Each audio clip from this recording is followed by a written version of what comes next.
making an opening statement. Good morning, and thank you all for coming here today to discuss the importance of the doctor-patient relationship in truly caring for patients. Every patient is unique, and one-size-fits-all solutions do not work well in medicine. From early on in the pandemic, I recommended to the administration that Americans need to hear from the doctors that are actually treating COVID-19 patients, and that sidelining doctors during the COVID-19 pandemic was a massive mistake. We've lived through many things even before the pandemic. The requirements on our EHR, the reporting requirements they're obligated to give, that all these things that take us away from patients. Prior authorization and dictating what patients' medicines are from someone who's never seen the patient. All these interruptions. Your doctor who knows you should have been the primary partner on health and medical decisions. Constant testing, for example, before entering a building, but no testing required to enter our country over our southern border, confused many Americans as to what was going on in the arena of public health. Instead, politicians with no medical background imposed mandates to be followed or to be fired. I'll tell a quick personal story. First of all, I believe the vaccine saved hundreds of thousands of lives. I truly do. And I was very much for the emergency use, especially for those that were most vulnerable. And that should have been our priority, especially when limited. I got the Pfizer vaccine. Months later, I got COVID, and the only reason I knew I had COVID is because I couldn't smell garlic salt when I was cooking. And I snorted this stuff, and I got nothing. I remember having chills about a week and a half before. I got better. I was told that I needed a booster to travel to Germany. So I asked downstairs at the physician's office if I could get antibody levels and T-cell levels before doing the booster. They said, well, we can't do T-cells, but we can do antibodies. A strong level, as I got my results, showed that 40 was very strong. My level was 821. Should there not have been a discussion with the doctor as to whether or not you needed a booster? Whether or not it was going to make a difference? Whether there's a possibility of a hyperimmune response? There was no such thing. We've seen school boards not accepting notes from a physician about their students and maybe just getting one dose of Pfizer so they don't get myocarditis. Rejected. That happened in my own district. To be clear, this important decision, whether to get vaccinated and boosted, is the exact choice that should be between each American and their physician. Why should individuals be strong-armed into getting a vaccine that they may have little or no marginal benefit or potentially create risk for themselves, especially without a discussion? Ms. Dingell on this committee has told us many times, because she had a reaction to vaccines when she was young, that she was very concerned. She was afraid, understandably. But she tells the story that she talked to her doctor and they made the decision to go ahead. Well, so many Americans were not given that option. They were told, you get this or you're fired from your job. The sacred relationship between the doctor and the patient is directly connected with personal health outcomes. Every patient is different. Numerous studies have found that a physician's knowledge of a patient's ailments and emotional state is positively associated with the resolution of those ailments. The doctor-patient relationship, as well as the autonomy of physicians, has been eroded in recent decades. Government interference in medicine has continually crept in and taken advantage of in times of crisis. Bureaucratic red tape and administrative burden forces physicians to spend less time treating patients. For example, Dr. Ruiz and I have had a bill for several years to streamline when insurance companies are saying you must fail first or this is the drug you have to take, so that there's no delay in patient care. and we can resolve that. Consolidation in the healthcare market has also brought physicians further under an umbrella of central control. More and more physicians are employees rather than employers. The pandemic rapidly accelerated these trends. As we continue to innovate and prioritize efficiency in our healthcare system, we must also preserve the sanctity of the doctor-patient relationship. With do no harm in mind, we must ensure that physicians have the autonomy to treat patients without undue interference. This is one of the great tragedies of our response to the COVID-19 pandemic.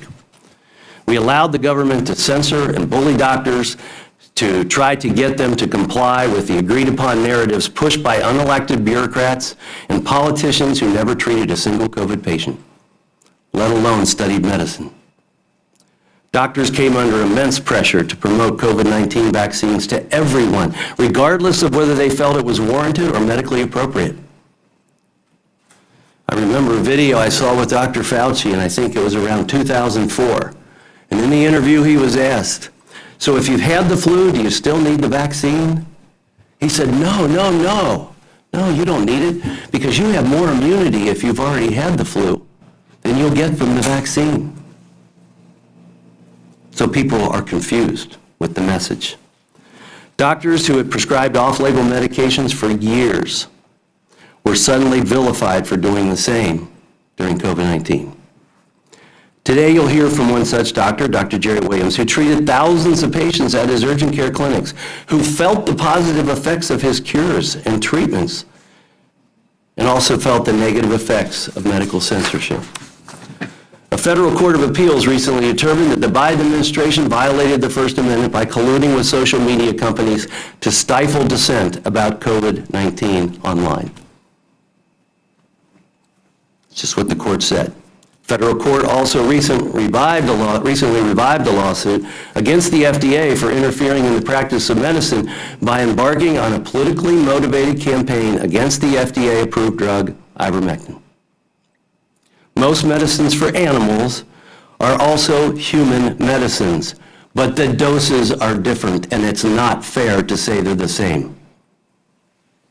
This anti-science, anti-doctor, and government-mandated approach during the pandemic failed miserably, and it makes us less prepared to address a future pandemic. And I've done panels where people were hesitant, and they said, "We just want to be educated, not indoctrinated." We need to set this straight if we're to be successful in public health. The majority was in contact with a possible witness for today's hearing, who is deeply passionate about these issues. That physician wanted to testify, but was too afraid that their career would be destroyed for speaking out any more than they already had. This is a problem. It's appalling that we have built a world which forces experts to choose between the government's treatment plan and the truth, or even be allowed to express their own opinion. Rather than listen to doctors, the government censored them. The very government officials that took an oath to uphold the Constitution that protects free speech. Rather than encourage Americans to seek out the advice of a doctor, they kept doctors' offices closed and deemed your treatment as unnecessary, even if there were no cases anywhere near where you were working. People were fearful. I understand that. As we look back, this is a mistake we should not make again. They imposed vaccine mandates and vilified any dissenters. We can't let these failures be repeated. We must learn from the past to succeed in the future. For many, this reality has been obvious for some time, but it appears that others still have not learned anything over the past several years. Just this week, the CDC decided to recommend an updated COVID-19 booster for all Americans over the age of 6 months. I suspect that some of this conversation today will be focused on this decision. My hope is that today's discussion will emphasize the importance of the doctor-patient relationship and why we must resist attempts by government or industry to take more decision-making power away from individuals, both doctors and patients, and put into the hands of bureaucrats. I look forward to an on-topic, respectful discussion today about a very important issue. Thank you. I would now like to recognize Ranking Member Dr. Ruiz for the purpose of making an opening statement. Thank you, Mr. Chairman. The relationship between a patient and their doctor is sacred. It is a cornerstone of healthcare delivery that is rooted in trust, empathy, and the oath to do no harm. As a physician, it is something that I deeply valued when I treated and cared for my patients in the emergency department, giving critical care at critical moments. And for our nation's physicians who served on the front lines of the COVID-19 pandemic, as I did in previous pandemics in the emergency department, I know it's something that they deeply value too. And let me be clear, the physician-patient relationship is not one that occurs in spite of our government's public health institutions. Rather, it is a relationship that is complemented and fortified by the tireless work of public health officials and experts, particularly during times of crisis. And now that we have emerged from the darkest days of this pandemic, we as lawmakers have a responsibility to continue equipping our nation's doctors with the tools necessary to provide the highest quality care to patients, both now and in the event of future crisis. In order to do that, we must continue empowering collaboration between our physician and public health communities in our ongoing response to threats like COVID-19. We've seen what this collaboration can look like during the course of the pandemic. For example, once COVID-19 vaccines became available, the Biden administration and the physician community worked together to rapidly deploy them and increase their uptake, including through common sense policies like vaccine requirements for high-risk individuals working in high-risk situations. These public health measures, which were enacted in support and in consultation with physicians, allowed us to safely and responsibly reunite loved ones, reopen schools, businesses, and workplaces, save lives, reduce harm, and prevent additional hospitalizations. In fact, dozens of distinguished medical groups and leaders have gone on the record in support of these pandemic-era policies, including the physicians in the American Medical Association, the physicians in the American Academy of Pediatrics, the physicians in the American Academy of Family Physicians, the physicians in the Infectious Disease Societies of America, and more. So thanks to the Biden administration's leadership in successfully rolling out the country's largest vaccination program in history, we have been able to emerge from the depths of the pandemic, and now the work to keep COVID-19 at bay remains. We must continue working to preserve and expand access to treatments that ensure Americans can recover from COVID-19 with ease. This includes antiviral therapies, for which the administration has successfully deployed thousands of test-to-treat sites and preserved widespread access, even after the conclusion of the public health emergency. Additionally, we must continue partnering with physicians to remove barriers that they and their patients may experience to treatments and medications that we know work and save lives. Throughout the pandemic, the administration's weekly convening of clinicians across the country has equipped our nation's providers with the resources and the latest information that they need to provide their patients with the best possible treatments and therapeutics. And now, as we enter the fall and winter months with cases of COVID-19 and the flu are known to rise, our government's public health officials must keep this line of communication open with patients and physicians to promote the highest quality of care. We can achieve this goal by partnering with community-based organizations, especially those in underserved communities, to increase public health outreach and improve health outcomes from COVID-19. And most importantly, we must work to ensure that everyone, even the most rural and remote parts of the country, can get the care they need when they need it. Over the last 3 years, we have made great strides in achieving this goal because there is no patient-doctor relationship if patients don't have doctors. In fact, last year, congressional Democrats secured key provisions in the Consolidated Appropriations Act of 2023 to advance equitable healthcare access. This included maintaining telehealth flexibilities put in place during the public health emergency to ensure that all Medicare beneficiaries, no matter where they live, are able to access vital telehealth services, especially in areas where there are no physicians, and so this increases the opportunity to even have a doctor-patient relationship. And let's not forget the historic reforms under the Inflation Reduction Act that put more affordable care within reach for millions of Americans. capping out-of-pocket drug costs for Medicare recipients and saving 14.5 million Americans hundreds of dollars a month on healthcare premiums. So as we begin today's hearing, it is my hope that we can pursue a productive conversation about how we can work together, lawmakers and clinicians, to improve access to care, enhance trust between physicians and patients, and forge a stronger collaboration between physicians and public health officials that will fortify our nation from future threats. As ranking member of this select subcommittee, my goal has always been and continues to be to identify forward-looking policies that protect the public's health and leave us better prepared for the next pandemic. So after a long and productive district work period that I know everybody on this committee had, I hope that today's hearing puts us on the path towards that goal. I yield back. I would now like to recognize Dr. McCormick for the purpose of making an opening statement. Thank you, Chairman Westrup and Ranking Member Ruiz, for the special opportunity to address this committee as my concerns as an ER doctor who served during this entire pandemic. It's a special occasion for me. I just rewrote my entire opening statement in the last 5 minutes, just listening to the words. These words sound great. The tools, we gave you guys the tools. There was great collaboration. They allowed us to. We removed barriers. We got more affordable health care. Those are all words we've heard recently by the government. The problem is when the tools are biased by the government, when collaboration means the government gets its way, or bribes scientists, or gives them grants or bonuses to change their opinion. When they say allows us to, that means once the government gives you permission to. When they say removes barriers, unless the government disagrees. When they say affordable health care, I don't know of anybody who in America thinks we have affordable health care. So let's start there. Beginning in March 2020, the government took over the conversation of health care. For the first time ever, at least in my lifetime, we had a novel virus that was killing people.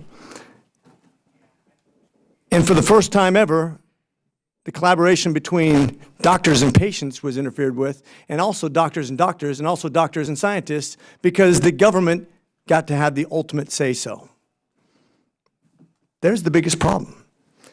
In 2020, as a person who was involved in treating patients before we even knew what it was called, before we even knew what was going on, when we see fevers, as exposed repeatedly, I was censored when I had a scientific/medical opinion that turned out to be right, by the way, but that's inconsequential. The fact is, the government got to tell me what was right and wrong. Government officials who hadn't seen a patient in decades or at all. People who didn't have an MD, who'd never seen a person in the ER, who'd never treated a virus in their life, got to censor me, and some people even threatened to take away my license because I disagree with them. Because I'm an expert too, I found this the biggest problem in the whole approach.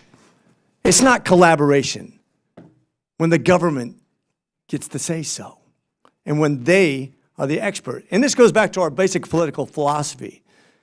Is government the equivalent of God? Are they the moral authority? Are they the equivalent of physicians and medical authority? Are they the equivalent of business owners and get to tell you when your business is open and closed, who you hire and fire, whether you should get vaccinated, whether you can travel? This is the fundamental difference that we're arguing today. As a healthcare provider and as an American citizen who has rights that are inalienable, not given to me by the government, but given to me by God, in my opinion. The American people deserve to make medical decisions through the caring and informed conversations with their physician rather than through politically motivated mandates. The American people deserve a choice. The freedom of choice is as fundamental to this country as anything that ever existed. The COVID pandemic wreaked havoc on it. We all agree on that. We know it was a horrible thing, but we can't even agree on the science of what started this pandemic without making it political. Now, just to be clear, I'm not against someone wearing a mask. I'm not against someone getting a vaccination. I was actually one of the first people in the United States to get a vaccination as an ER doc on the front lines seen thousands of COVID patients. The science seemed clear to me at the time that I would have a real benefit against a novel virus from becoming ill and not being able to serve my patients. I got the vaccine willingly, and I'm a military guy. Over 21 years in the military, I've gotten plenty of vaccinations in my time. It doesn't scare me. But as soon as the government said, you will, you're going to have resistance. And ironically, it's not just the white conservatives, it's the black liberals, because people don't trust the government. And as soon as you say, I really want you to get this, and they say, no, thank you, and you say, no, I want you to get this, no, thank you, no, you're going to get this, you know what the response is going to be from those people. You galvanize people. You don't attract them to something. And that's the political nature that we made this disease, and it actually defeated the purpose of a good conversation between a physician and the patient, and what would be maybe a real benefit to a vaccination. Now that has modified. Over time, the science has changed, so to speak. Well, the science hasn't changed, but the opinion has. Whether we use NSAIDs or steroids or different medications has changed. Now, the science changed and we're able to do that, but ultimately, we have to let the scientists and the medical professionals and the patients have those conversations if we're going to keep this from being a political conversation rather than a medical conversation. And that's what I'm sticking up for. Thank you very much, and with that, I yield. Thank you. I would now like to recognize Representative Ross for the purpose of making an opening statement. Thank you very much, Chairman Wenstrup and Ranking Member Ruiz, and thank you to the witnesses, all of you, for being with us today. I'd just like to take this opportunity to call attention to the hypocrisy of the Republicans in designating today's hearing topic, particularly in light of the current state of reproductive rights and reproductive health care in our country. My colleagues on the other side insist that public health guidelines based on strong medical consensus and evidence from the scientific community violated the relationship between patients and doctors. I take this relationship very seriously. My father is a doctor. He raised many of the concerns about having insurance companies interfere with his doctor-patient relationships. This is not an unfamiliar topic to me. But having this discussion while simultaneously advancing an extreme agenda to undercut reproductive health care and insist that elected officials know better than doctors and patients is really rich. It appears that some of my colleagues support government encroachment on America's privacy and health as long as it aligns with their goals of dismantling access to reproductive care. States across this country have enacted draconian legislation targeting and criminalizing doctors and reproductive health providers, encouraging vigilantism, deputizing citizens to go after individuals seeking abortion, and forcing rape victims as young as 13 to carry pregnancies to term. Somehow, in their eyes, this doesn't qualify as government overreach or interference in the doctor-patient relationship. Over 1,500 healthcare providers in my home state of North Carolina penned an open letter in opposition to our Republican legislature's 12-week abortion ban, writing that it puts the government in charge of deciding which healthcare options are available to patients, and sets a dangerous precedent that violates the sacred patient-clinician relationship. On top of that, the North Carolina Medical Society, the North Carolina Obstetrical and Gynecological Society, and the North Carolina Academy of Family Physicians all publicly opposed the law. And yet, despite the outcry from physicians, despite the danger to public health, despite public opposition, a bunch of extreme politicians said, I know better.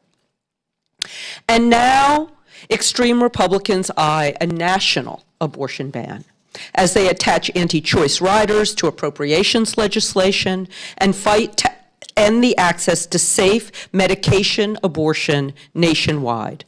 The ability for all women to make their own decisions about their health care is at risk. As a matter of fact, it's gone in many states.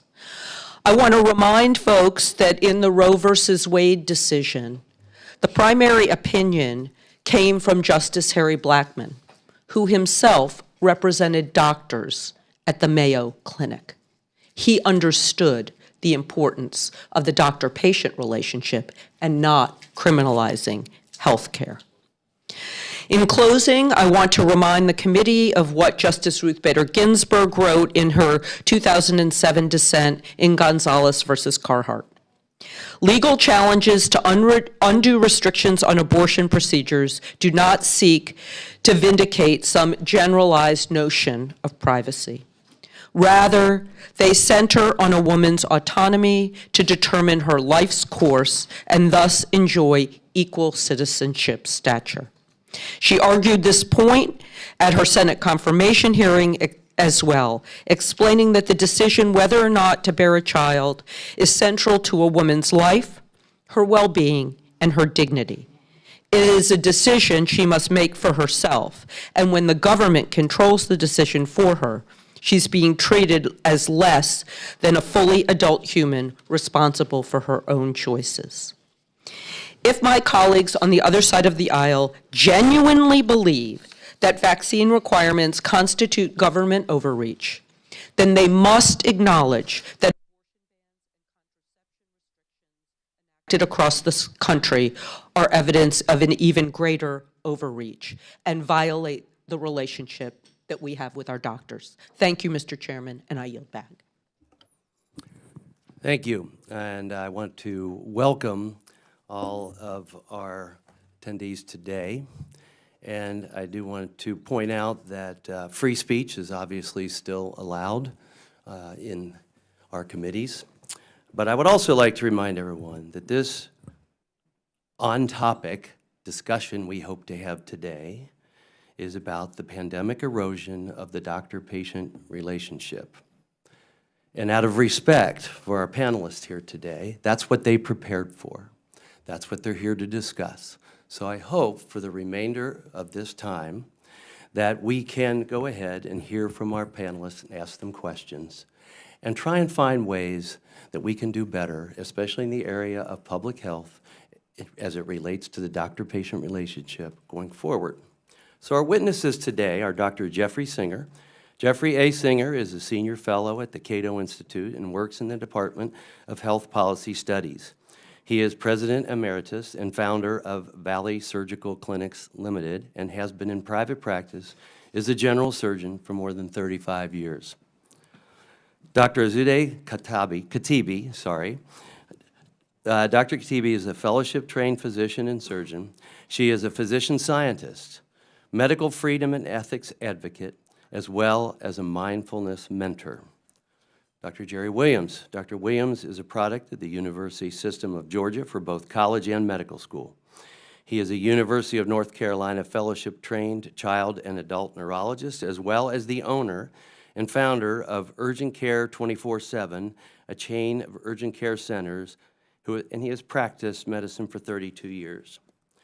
Dr. Andrea Shane. Andy L. Shane is the Division Chief of Infectious Diseases at Children's Healthcare of Atlanta and Emory University. Dr. Shane earned a medical degree from Louisiana State University School of Medicine in New Orleans, followed by residency training with an additional year as a chief resident at Albert Einstein College of Medicine in the Bronx, New York. Thank you for being here today. Pursuant to Committee on Oversight and Accountability Rule 9G, the witnesses will please stand and raise their right hands. Do you solemnly swear or affirm that the testimony that you are about to give is the truth, the whole truth, and nothing but the truth, so help you God? Thank you. Let the record show that the witnesses answered in the affirmative. The Select Subcommittee certainly appreciates you being here today, and we look forward to your testimony. Let me remind the witnesses that we have read your written statements, and they will appear in full in the hearing record. Please limit your oral statements to 5 minutes. As a reminder, please press the button on the microphone in front of you so that it is on, and the members can hear you. When you begin to speak, the light in front of you will turn green. After 4 minutes, the light will turn yellow. When the red light comes on, your 5 minutes has expired, and we would ask that you please wrap up. I now recognize Dr. Singer to give an opening statement. Thank you, Chairman Wenstrup, Ranking Member Ruiz, and members of the subcommittee. I've submitted a longer written testimony, which I'll summarize here. In my 40 years of private practice, I have firsthand experience of government agencies progressively intruding into physicians' clinical decision-making and often casting a chilling effect on what clinicians feel comfortable communicating to their patients. Beyond the assault on their autonomy, clinicians face ethical dilemmas when concerns about job security, or even if they can continue practicing their profession if they fail to adhere to orthodoxy, distort their best judgment regarding what they perceive to be in their patient's best interest. In my Cato Institute study, A Hippocratic Oath for a Free Society, I argue that physicians must always prioritize the autonomy and rights of individual patients. I call for doctors to take an oath declaring, quote, "I will respect the crucial scientific advances in medicine, but will always question the assumptions my profession has inherited and will judge them in the light of the latest evidence. I will respect my patients' autonomy, thoroughly explain all the diagnostic possibilities and therapeutic options as I understand them, offer my best opinion and advice from among these options, and accept their decisions." Government, public health, and other regulatory agencies have made it increasingly difficult to honor that oath. This became much more apparent during the recent coronavirus pandemic. As I stated in my essay, Against Scientific Gatekeeping, quote, "A problem arises when some of those experts exert outsized influence over the opinions of other experts and thereby establish an orthodoxy enforced by a priesthood. If anyone, expert or otherwise, questions the orthodoxy, they commit heresy. The result is groupthink, which undermines the scientific process," close quote. During the coronavirus pandemic, most medical scientists, for instance, uncritically accepted the epidemiological pronouncements of government-affiliated physicians who were not epidemiologists. At the same time, they dismissed actual epidemiologists as, quote, "fringe," when those specialists dared to question the conventional wisdom. In my essay, I postulate that the deference to government-endorsed positions is probably related to funding. President Eisenhower observed in his farewell address, quote, "While a free university is historically in the fountainhead of free ideas and scientific discovery, a government contract becomes virtually a substitute for intellectual curiosity," close quote. He also warned that, quote, "We should be alert to the danger that public policy could itself become captive of a scientific technological elite," close quote. Most physicians today are employed by hospitals or by large multi-state corporate clinics. Many of these organizations derive significant income from government funding and government-run programs and are thus reluctant to stray from the recommendations of government health agencies. They insist that their physicians adhere to these recommendations, even if they might personally disagree with the scientific rationale of those recommendations. Employers discourage them from communicating their reservations and concerns to their patients. The intrusion into the practice of medicine by non-clinician public health officials and by lawmakers and bureaucrats who are untrained in medicine, yet have the hubris to tell physicians how and what they may use to treat their patients, threatens the integrity of the medical profession and indirectly imperils patients. While the intrusion into the practice of medicine accelerated during the pandemic, it is not new. Government agencies, including law enforcement agencies, have been directly or indirectly telling doctors how to practice medicine for over 100 years to support drug prohibition. Relatedly, starting in 2016, state lawmakers started dictating in statute the medical management of pain. That practice continues to this day, even after the Centers for Disease Control and Prevention admonished lawmakers for misinterpreting and misapplying the CDC's pain management guidelines and revised them in late 2022. This has led to patients being undertreated for pain and doctors being afraid to treat them. Will lawmakers or government agencies next dictate what drugs doctors use to treat high cholesterol or hypertension or diabetes? The decades-long trend of government meddling in medicine has and will continue to erode physician autonomy and the patient-doctor relationship. But more importantly, physicians are ethically bound to respect their patients' autonomy as sovereign adults. Impeding them from informing their patients of the myriad diagnostic and therapeutic options and imparting their best and honest opinions to them assaults patient autonomy. Thank you for allowing me to participate in this important hearing, and I look forward to answering your questions. Dr. Singer, I want to give you credit because I know your written statement has a lot more to say, and I appreciate that you were able to hone that down for us today, but thank you for both your written statement and that. I now recognize Dr. Katibi to give an opening statement. Good morning, dear members of the subcommittee, and thank you for the gracious invitation to speak before you today. My name is Dr. Azadeh Katibi. I'm a board-certified physician in California. As an Iranian-American immigrant, I'm very grateful to have spent most of my life free from living under an authoritarian regime.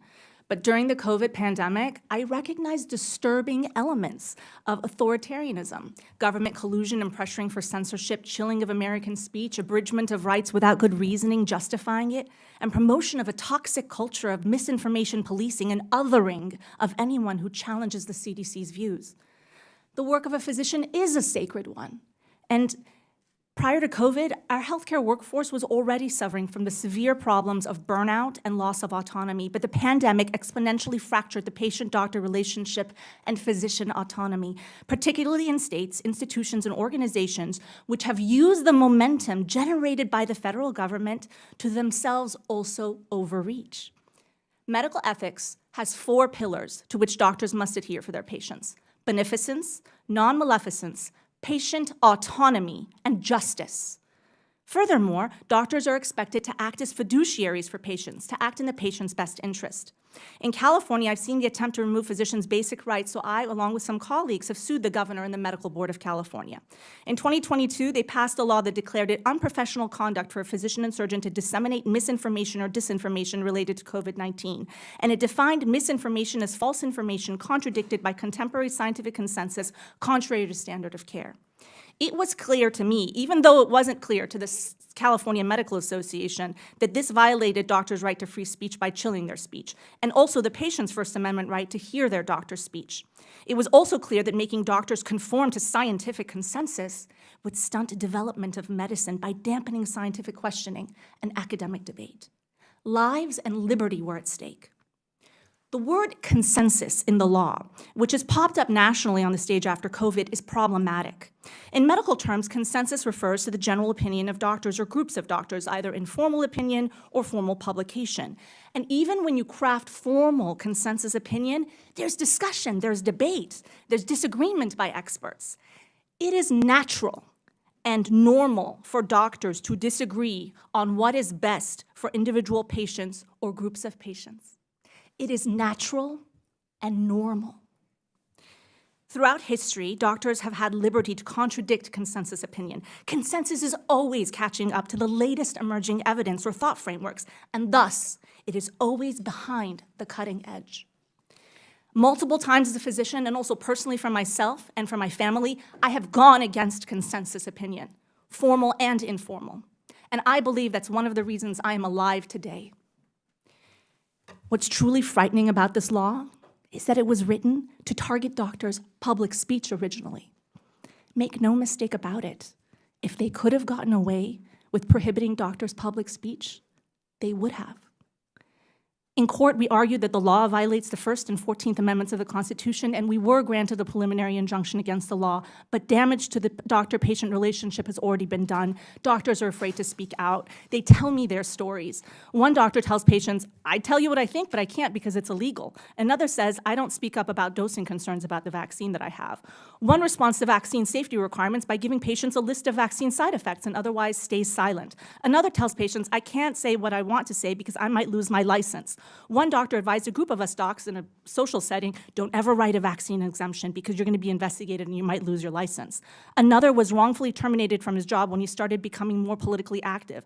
Another told me she feels like she's practicing under communism. Doctors say that the situation has gotten, quote, crazy, ridiculous, bizarre. And by the way, the majority of these examples are physicians I knew from before the pandemic, not after.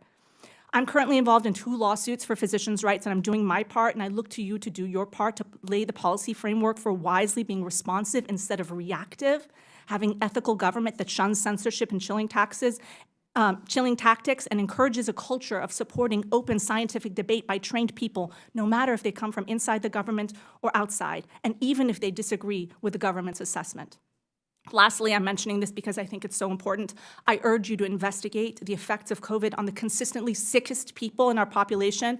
They're about 15 to 20% of people, but they have about 50% of the diagnoses, healthcare expenditures, and office visits in the United States. And decades of research at this point has shown that these highly sensitive individuals are more malleable to intervention. So they actually, by the time the next pandemic comes, we could make them more physically and mentally healthier than the rest of the population, with incredible healthcare costs and utilization savings benefits for the United States. So I'm happy to talk about that as well. Thank you so much for your time today. Thank you, Dr. Iround. Now recognize Dr. Williams to give an opening statement. Chairman Dr. Wenstrup, Ranking Member Dr. Ruiz, and members of the subcommittee, I am pleased and honored to testify on the subcommittee's important work.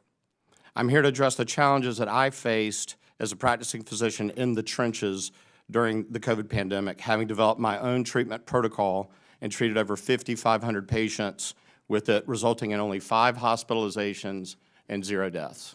Yes, 0.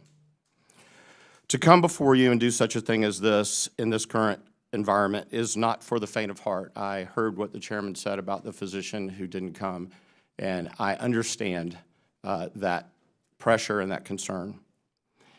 This is for the man in the arena. As John Wayne said, courage is being afraid but saddling up anyway. Still, I almost didn't come. But then I heard the words of one of my heroes, fellow Savanian Supreme Court Justice Clarence Thomas, who said, "I would rather die than withdraw." The industrial medical complex and bureaucracy demanded that I stand down. Check at the door my common sense. 2 internships, 1 in internal medicine and pediatrics, and a residency and fellowship in child and adult neurology. But I refused. Sadly, the overwhelming majority of my colleagues did comply. I didn't stand down then, and I won't stand down now. I'm here to speak for the 1.2 million U.S. citizens who died with COVID, and the over 5.8 million others worldwide that did the same. I speak for the countless patients who now suffer from long COVID and post-vaccine injury. And no, I am not anti-vaccine. I speak for those that died from complications of the COVID vaccine. I speak for the family members who were refused access to their loved ones while their loved ones died in a hospital or nursing home alone. It is our duty to be the voice of others, to speak for others that cannot. It is also my First Amendment right, and I will be their voice. In early 2020, as the pandemic was beginning, I took an inventory of the arrows in my quiver to fight the COVID-19 virus. I had one, a zinc tablet from my local pharmacy. That was it. Realizing how unprepared I was, I immediately went to work and began researching everything I could find on coronaviruses. And I found the 2005 peer-reviewed article from the journal Virology on chloroquine and its effectiveness against SARS-CoV infection and spread. Considering I had nothing else, it was a start. An inexpensive, safe, well-used old drug with worldwide availability. Simultaneously, I was working to protect my employees because it quickly became abundantly clear that we didn't have enough PPE. No one did, and you couldn't buy it at any price. So I found a paper from 2010 that addressed the H1N1 influenza pandemic of 2009. And it showed a reduction of flu transmission to healthcare workers by using outdoor exam rooms. So we had the first outdoor exam rooms that I knew of anywhere. And I was immediately attacked on social media, and I was immediately attacked by a local hospital for violating OSHA and HIPAA by having outdoor exam rooms, which, by the way, became the standard nationally and internationally. On March the 9th, 2020, in the journal Clinical Infectious Diseases, an in vitro study showed hydroxychloroquine, chloroquine's first cousin, so to speak, to be more effective than chloroquine in the inhibition of SARS-CoV-2. I had more experience with hydroxychloroquine and was very comfortable with that medication and its safety profile. And so I immediately started preparing our first version of our treatment protocol. We never attempted to do a publishable study Our goal was to kill this virus and save the next patient coming through the door. We never took a one-size-approach-fits-all. We treated each patient with as much of our protocol as was appropriate and safe, and our anecdotal evidence accrued. In summary, I simply adhered to my Hippocratic oath and a basic tenet of medicine, specifically infectious disease medicine, which the medical industrial complex and bureaucracy ask us to all forget. Treat early to prevent the afflicting agents, whether bacterial, viral, fungal, or protozoal, from getting a toehold. I wrote up my sleeves and applied what I'd learned, was transparent and honest with my patients, observed carefully, followed up and documented compulsively, adjusted when necessary, learned, unlearned, and refused that which was antithetical to medical science. Thank you for the opportunity to participate in this bully pulpit. Thank you, Dr. Williams. I now recognize Dr. Shane to give an opening statement. Chairman Weinstrup, Ranking Member Ruiz, members of the subcommittee, thank you for inviting me to testify. As a pediatric infectious disease physician, I have cared for newborns, children, and adolescents with COVID-19 and led efforts at my institutions to ensure that care was optimally provided throughout the pandemic. The clinician-patient relationship is a foundation of our healthcare system. To earn and maintain our patients' trust and exercise beneficial medical judgment, we must stay abreast of the best available data. Our public health agencies are partners in this effort. During the COVID-19 pandemic, physicians worked rapidly to update practices according to new information. These changes often appeared confusing and required explanations about the why behind them. These discussions involved a true investment in the clinician-patient relationship. As a pediatrician, I have the privilege of taking care of children who are my patients and their parents who are indirectly my patients. When I think about the clinician-patient relationship before, during, and after the pandemic, I see evolution, partially driven by the pandemic and partially driven by the information explosion that has changed the delivery of health care.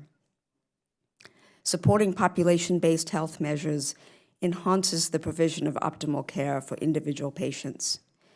In addition, community-based measures that prevent infection, hospitalization, and death benefit both the individual who remains healthy as a result and the community in which they reside. Preventing hospital overcrowding and healthcare worker burnout better positions us to provide high-quality care to individual patients. When COVID-19 vaccines first became available, there were compelling reasons to boost vaccination rates quickly, based on the information that was available at that time. As a result, many healthcare professional societies supported policies requiring vaccination, particularly for healthcare workers. But vaccine requirements are not new. Schools have enrollment vaccine requirements, and we require seasonal influenza vaccine requirements for healthcare. Those have been in place for many years. Clinicians have been leaders in efforts to vaccinate the population. Infectious disease physicians have been deeply engaged in educating other clinicians about COVID-19 vaccines. We have partnered with public health agencies, community-based organizations, and the media to educate the public because we saw before us the life-saving impact of COVID-19 vaccination. COVID-19 therapeutics are critical in saving lives and preventing hospitalizations. Data has helped us inform the prioritization of limited COVID-19 therapies, how to optimize them, and how to manage potential adverse effects. The collaboration of public health and clinicians is critical to collect, analyze, update, and make publicly available data on COVID-19 therapeutics. Now, the federal government, healthcare systems, public health officials, and clinicians must work together to expand equitable access to both vaccines and antiviral therapies by increasing the use of telehealth, mobile clinics, and community health centers. When examining the clinician-patient relationship, I cannot help but be concerned about access.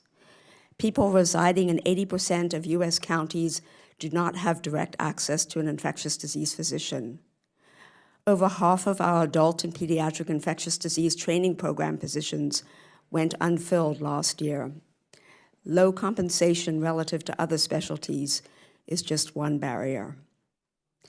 Despite these challenges, we are committed to applying lessons learned to improve our preparedness and responses to future public health emergencies by improving surveillance, data infrastructure, laboratory capacity, communication, and research to ensure that we preserve the clinician-patient relationship that is so instrumental in our nation's health.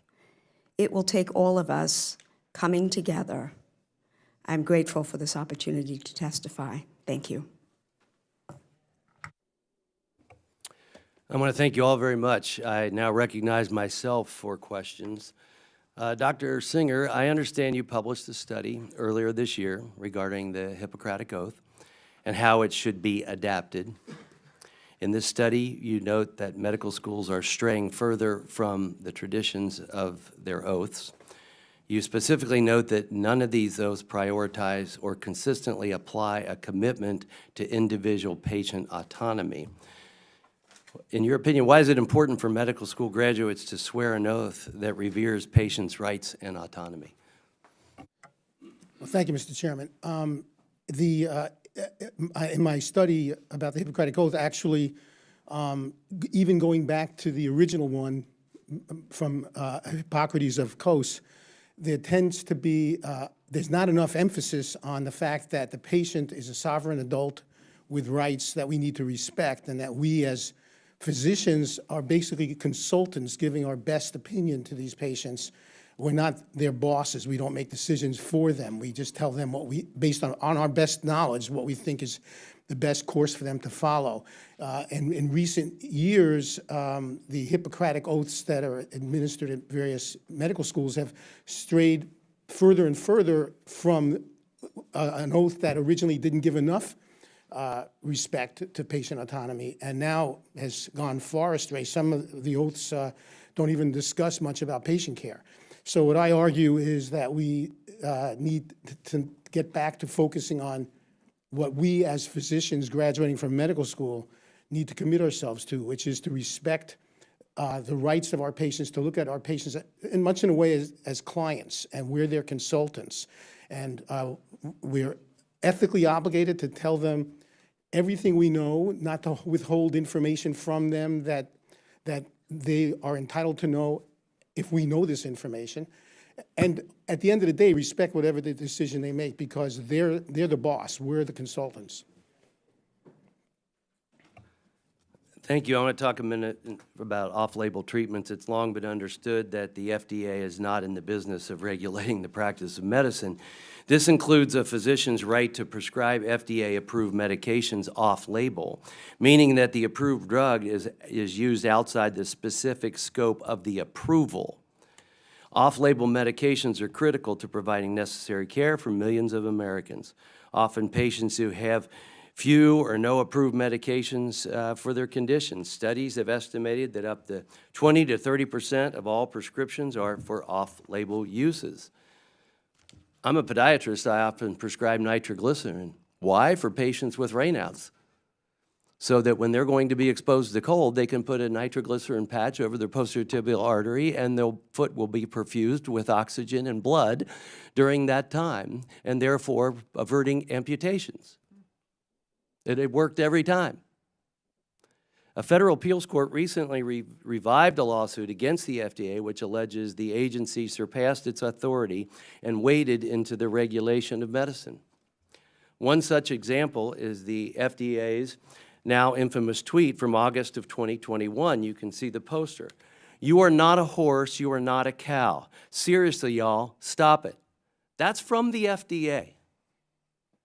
Let me tell you, I worked in a drugstore in high school, and I can remember a time where a medicine that we commonly dispensed, I looked at the label and I saw the name of the patient was Spot.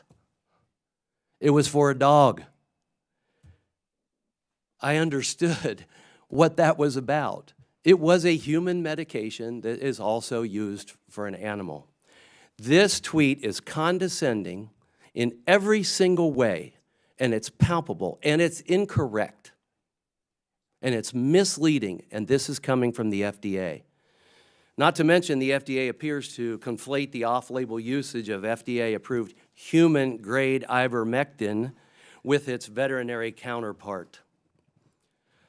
Dr. Williams is a child and adult neurologist. You've been using off-label medications for years prior to COVID-19, is that right? Yes. Including drugs like ivermectin and hydroxychloroquine? Yes. And did you ever have a problem obtaining them for your patients prior to COVID? Many times. Do you believe that actions taken by the FDA or other federal officials may have caused this? Yes, without question. Dr. Singer, why it's important to preserve a doctor's right to prescribe medications off-label? Well, first of all, much of clinical knowledge comes from prescribing drugs off-label. We read in the medical literature much of the time comparative effectiveness studies showing how different drugs that were developed for one particular disease appear to have a use in another disease, and then we doctors, especially when there's a scientific rationale for it, we doctors sometimes use that on our patients in certain clinical situations, and then we share our experiences. Sometimes as time goes on, we learn that it turns out that it wasn't what we thought it was cracked up to be, and we pass the word along and abandon it. But other times, we find that indeed this is an excellent treatment, and eventually the FDA comes around and revises its recommendations for use. So, but this is the way we gain scientific knowledge in the clinical field. You really can't gain knowledge unless you try different things and report on it to your colleagues. Yeah, and not to pick on you, Dr. Singer, but I look at minoxidil, which was approved for treating high blood pressure, but a side effect was hirsutism and hair growth, so dermatologists started mixing it off-label with lotion for hair growth, and now we see where that's now used commonly. You know, I want to talk about missed appointments a little bit. Because of disruptions in care during the pandemic, the number of patients who were screened for cancer fell significantly. Correspondingly, the numbers of diagnoses also fell off. Early stage cancer diagnosis fell by almost 20% in 2020. A recent study in Lancet Oncology found that this has now led to an increase in diagnosis of deadly late-stage cancers across almost all types of cancer. Dr. Singer, are you seeing similar trends in your field? Chairman Winstrup, yes. In fact, we even saw this during the darkest days of the pandemic. I'm a general surgeon, so among the spectrum of diseases that I'll deal with is, for example, appendicitis or diverticulitis. We were seeing patients show up in the emergency department with very advanced cases, several-day-old ruptured appendicitis or ruptured diverticulitis or peritonitis, the kind of thing we rarely see in our developed society these days. And since then, too, we've seen an unusually large number of people presenting to our office with surgical problems that are in a much more advanced state than we're accustomed to seeing them as. I appreciate that. You know, in the early days, everyone was scared. So, you understand that we just need to shut everything down. But what I have concerns about is, were we looking at local levels?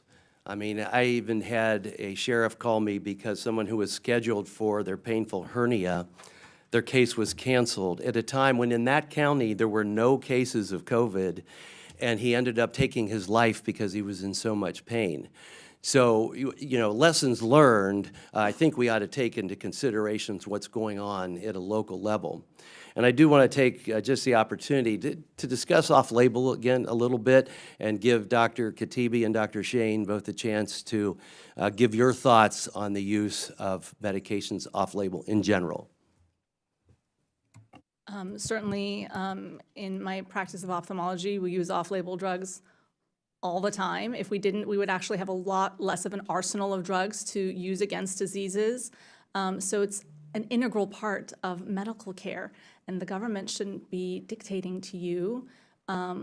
The off-label uses that actually aren't potentially very dangerous to patients and make sense. And especially in a late-stage case or something where you just no other options, it's a good thing to have, to be able to utilize.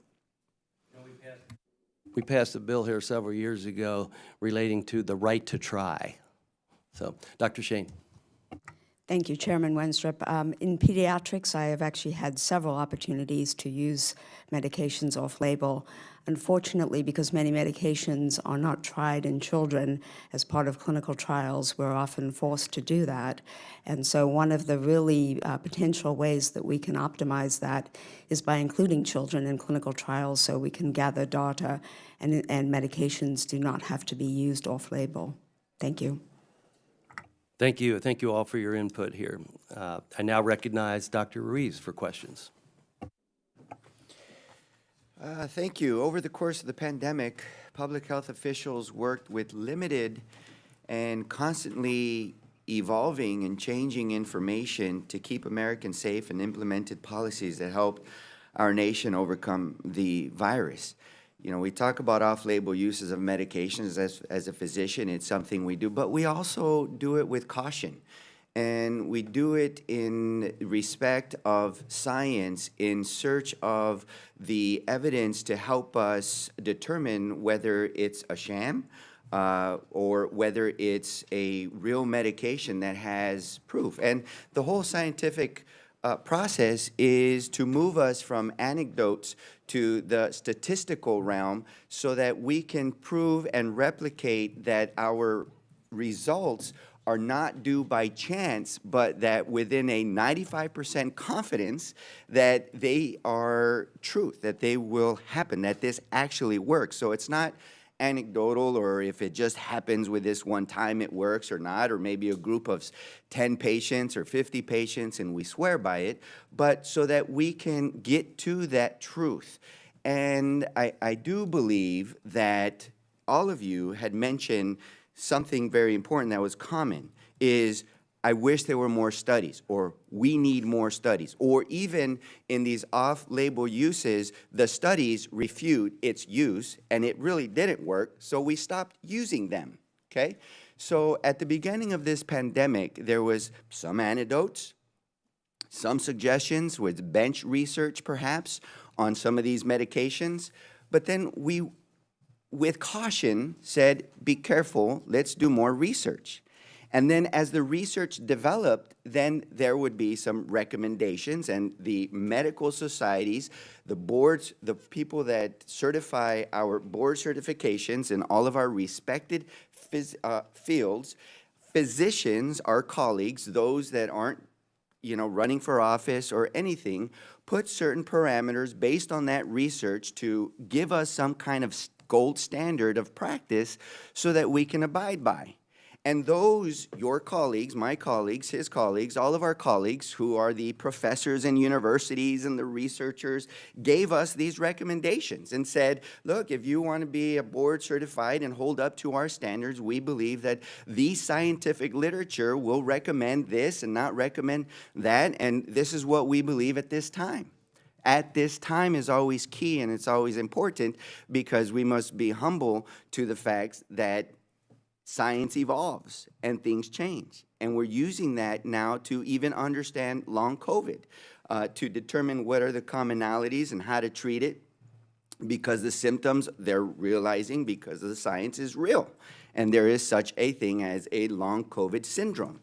And so we're evolving in that aspect, and we're evolving in understanding the science to develop more therapeutics in addition to the vaccines, so that when people do have a breakthrough symptomatology, that even after a vaccine, that they have the treatments to be able to limit the intensity and the duration of illness. It's just science. It's what we're trained to do. It's what we want to look at to see if there's evidence about that. All of us participated in journal clubs during residency, and we learned how to analyze that science. So this is, you know, this is what has evolved. It's not a, you know, government conspiracy to come and suppress the physicians or the physician's ability to think independently or to interfere into the patient-doctor relationship. This is a practice amongst our colleagues of saying, well, let's look at the data. Let's look to see what is out there. And as it evolves, let's give these the recommendations. And on a clear example of that, and in search of this science, our goal was to get a vaccine. We're waiting for a vaccine to help us reduce the transmission, for many prevent getting sick, and for the rest to reduce hospitalizations and intensity and duration, so that we can put kids back in schools and people back in jobs and come back to a new normal, okay? And so the notion that, or the general notion that the federal government sought to subvert physicians and erode the doctor-patient relationship during the pandemic with even the vaccine requirements is just not true, and it's not helpful when we know that the vaccines are best arsenal to help eliminate the spread of a dangerous virus and to protect the public's health.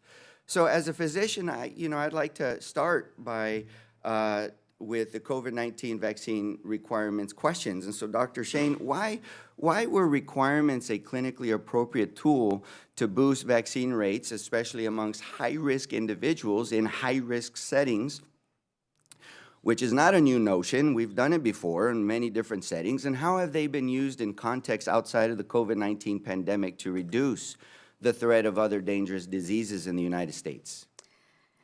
So thank you very much for that question. During the COVID-19 pandemic, as we know, as you mentioned, we were all waiting for a vaccine. And the reason why the mandates were so essential at that particular time was that we needed a rapid way of ensuring that people got vaccinated. And certainly there was a lot of communication about the benefits, and with everything, there's always a risk, so communication about the risk as well. But the mandates or the requirements were really an optimal way to ensure that the vaccine reached the most number of people. And in addition, that requirement also allowed for improving access, which was a clear and important issue as well. Thank you. So thanks to the policies that President Biden put in place, including these common sense vaccination requirements, more than 230 million Americans got vaccinated. 3.2 million deaths were prevented. 3.2 million deaths were prevented. And 18.5 million hospitalizations were averted. And when pandemic-era vaccine requirements were challenged in the courts, America's leading medical societies, our colleagues, the physicians that certified your practice and your training and residencies and to ensure that all of our practices are up to our current standards, including the physicians in the American Medical Associations, the physicians in the American College of Physicians, the physicians in the American Academy of Family Physicians, the physicians in the American Academy of Pediatrics, and several others, all expressed strong support. The physicians expressed strong support for these policies as a critical tool to help America overcome the pandemic. So Dr. Shane, as a physician, do you agree with the allegations that doctors were sidelined and that the physician-patient relationship was disregarded in the discussion surrounding COVID-19 vaccines requirements? So thank you. I do not. Desperate times calls for desperate measures, and the vaccine requirements were the optimal way to enhance that. Despite the requirement, there were lots of opportunities for physicians to communicate with their patients and families to ensure that there is a good understanding of, as I mentioned in my statement, the why behind the rationale. And that is what is so important, is making sure that people understand the why and the rationale. And there are some patients that we would recommend not to get the vaccine. There were some contraindications based on the studies and the histories that should not get the vaccines. Do you agree with the characterizations of COVID-19 vaccine requirements as a one-size-fits-all protocols that undermine the quality of care Americans received from their physicians? No, I do not, and especially since I take care of children of many different sizes, I certainly couldn't have a one-size-fits-all approach and had to tailor all of my recommendations based on the patient and their condition. You know, I'd also like to address the suggestion that population-based health approaches undermine the quality of care that a physician can provide to their individual patients. Dr. Shane, in your written testimony, you state that, quote, supporting population-based health measures does not run counter to providing optimal care for our individual patients. You note that community-based measures prevent infection, hospitalizations, and death, thereby benefiting individuals who stay healthy as a result. So how did population-based COVID-19 public health measures, such as masking and other mitigation measures, safeguard individuals' health during the pandemic? So thank you for the question. Those mitigation measures both had an impact on the individual and in addition to the community. So when individuals are healthy, that means individuals comprise communities, and communities are healthy. And the vaccinations were one, masking, separation when needed, having people stay home when ill. Those were all things that we had to do to flatten the curve and to make sure that we could bring ourselves back to a society that was enabled to have the normal interactions. Thank you. You know, I have both a doctorate in medicine and a master's in public health. And the practices, although overall achieve the same objective, a healthy individual, a healthy population, there are some practices for population health that, and the understanding of that field that's different than what we learn in medical school. And so I think that that's why there's oftentimes a lot of confusion trying to extrapolate individual care to population care and the vice versa. And so there is a profession and a goal to keep a population safe as it relates to the individual care. And they're not incongruent, but they are different. So one final question for you. How does the work of our public health institutions complement, as opposed to undermine, a physician's role in providing the best care for their patients? So thank you for the question. That's actually very critical. And the clinician has a perspective, the individual perspective, and then the public health institutions have a different perspective. And so bringing those two together is the best way to ensure that we have policies and recommendations that take into account both the individual and the community. Thank you. Thank you, and I yield back. I now recognize Dr. Miller Meeks for 5 minutes of questions. Thank you, Mr. Chairman. I'd like to thank the SSCP for having this hearing, and I'd also like to thank all of the witnesses for testifying before the Select Subcommittee today. First, let me just say, for those who don't know me, I'm a physician, was a nurse prior to being a physician, was also the director of the Iowa Department of Public Health, and a 24-year military veteran. So I have a lot of experience in all facets of medicine. The COVID-19 pandemic dramatically altered many aspects of healthcare.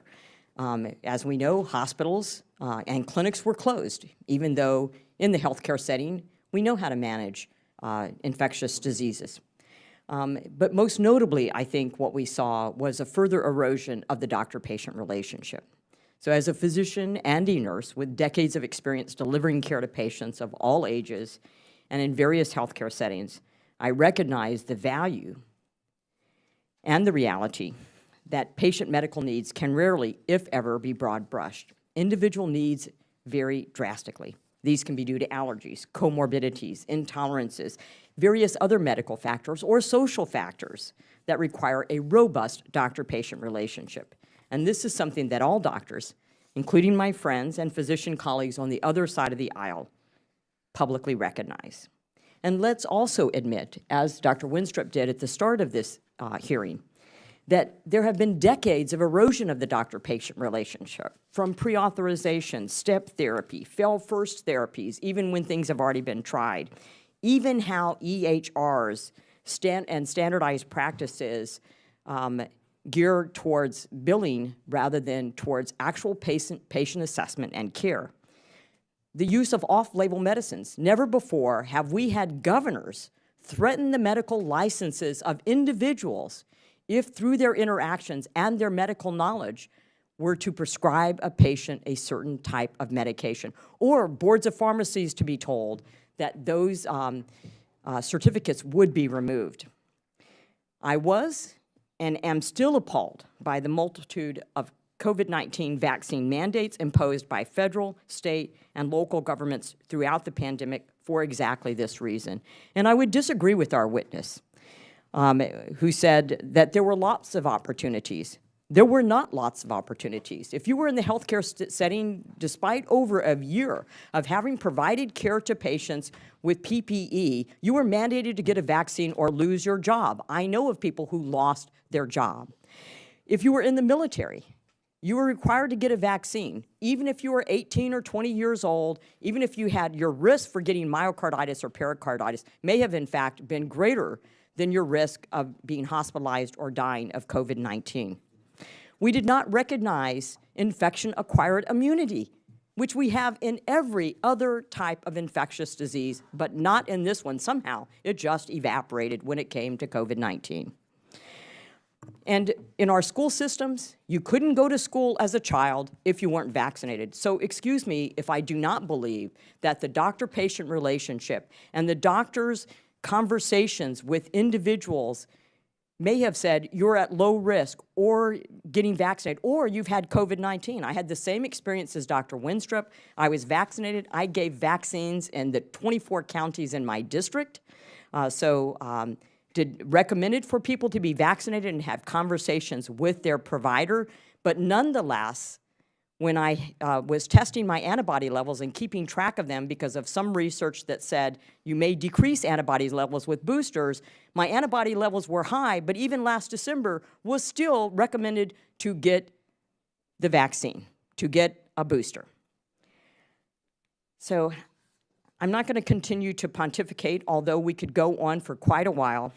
Dr. Williams, in your written testimony, you detail how you developed your own treatment protocol for COVID patients during the pandemic. And let's remember that COVID patients were told if they tested positive, come back when you're really sick and you might die first before you come back in. So there were no treatment protocols offered to these individuals. So your protocols resulted in 5 hospitalizations, 0 deaths, despite seeing over 5,500 patients. Can you detail why this approach was effective and whether your practice would have benefited from increased government presence? Thank you, ma'am, for the question. I took what I was trained to do and I applied it because we didn't have any options at that point at the beginning of the pandemic. And I dove into the research and I found what I could find, but we all agree it was an incomplete database. And there's the old saying, I cannot argue with anecdotal evidence, but that was all we had. That was all we had. But then we do what we do. We practice medicine and we observe and we adjust and we learn, and most importantly, sometimes we unlearn. And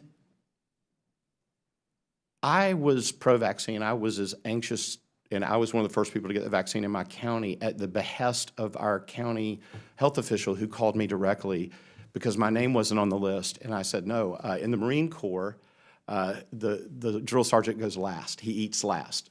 His troops eat first. I'll go last. And he said, I need you to rethink that for me. I need you to go first because there's some trepidation. And I gladly went first. I'm twice vaccinated and once boosted. But when they started refusing to acknowledge natural immunity post-infection, it was a red flag for me. And I've always maintained, and I've made this very public, that it's an individual decision between the patient and their medical care provider.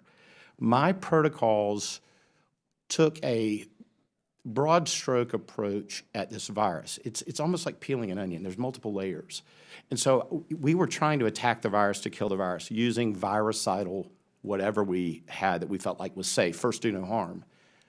But I was also looking at, with the cytokine storm, what was killing the patients in the hospital. So the inflammatory response to this virus is something that we needed to talk about more, we needed to address. So we used, amazingly, some very simple over-the-counter medications that stabilize the mast cell and the neutrophil. These are cells in our body that control that inflammatory response. And we're talking about things like Claritin, loratadine, famotidine, Pepcid AC. these kinds of drugs. And the supplement, melatonin, is a strong mast cell stabilizer. So we were working hard to stabilize these patients' mast cells. My goal, owning an urgent care company, was I had to address these patients that showed at my door frightened. And some of them were very, very sick and did not want to go to the hospital. And my goal was to save each patient that came through the door and to address this virus from every direction that I could. Thank you, Dr. Williams. I hope others will allow you to expand on your testimony. I yield back. I now recognize Ms. Ross from North Carolina for 5 minutes. Thank you, Mr. Chairman. Right now in America, we're witnessing an unprecedented interference in the ability of physicians to provide the best possible care for their patients. In states across the country, politicians are practicing medicine without a license, getting in the middle of decisions that should be made by a woman and her doctor. We've heard Republicans on this panel say that Americans need to be educated by doctors, not indoctrinated by politicians. I could not agree more.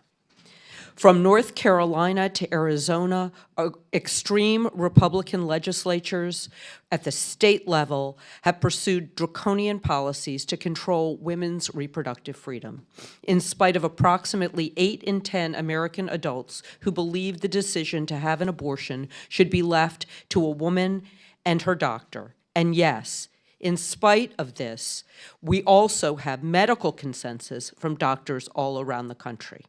They have told us so. The American College of Obstetricians and Gynecologists led 24 medical organizations, including the American Academy of Pediatrics, the American Academy of Family Physicians, the American College of Physicians, the American Medical Women's Association, in filing an amicus brief in Dobbs versus Jackson in opposition to Mississippi's abortion ban after 15 weeks of pregnancy, writing that the ban impermissibly intrudes in the patient-physician relationship by limiting physicians' ability to provide the health care that the patient, in consultation with her physician, decides is best for her health. And that Mississippi's policy places clinicians in the untenable position of choosing between providing care consistent with their best medical judgment, scientific evidence, and the clinician's ethical obligations, or risk losing their medical license. Dr. Shane, as a physician, do you agree that abortion bans intrude on a physician's autonomy to provide the best care for their patients in accordance with their medical judgment? Thank you for the question. Yes, I do. Thank you so much. This isn't the only example of physicians speaking out against extreme abortion bans enacted in states across America. In Ohio, the American College of Obstetricians and Gynecologists, the American Medical Association, the Society for Maternal Fetal Medicine filed an amicus brief in opposition to the state's 6-week abortion ban, writing that the law would force clinicians to delay provided needed medical care until a patient is in a critical situation. And by the way, on the opposing side were 18 Republican attorneys general, some might say a group of politicians, who filed a brief in support of the abortion ban. The list goes on and on. Now, let's compare how doctors responded to public health measures implemented during the COVID-19 pandemic. In November 2021, the American Medical Association, led by 60 organizations and more than 30 preeminent doctors, scientists, and public health leaders, had a statement of support for OSHA's vaccine policies.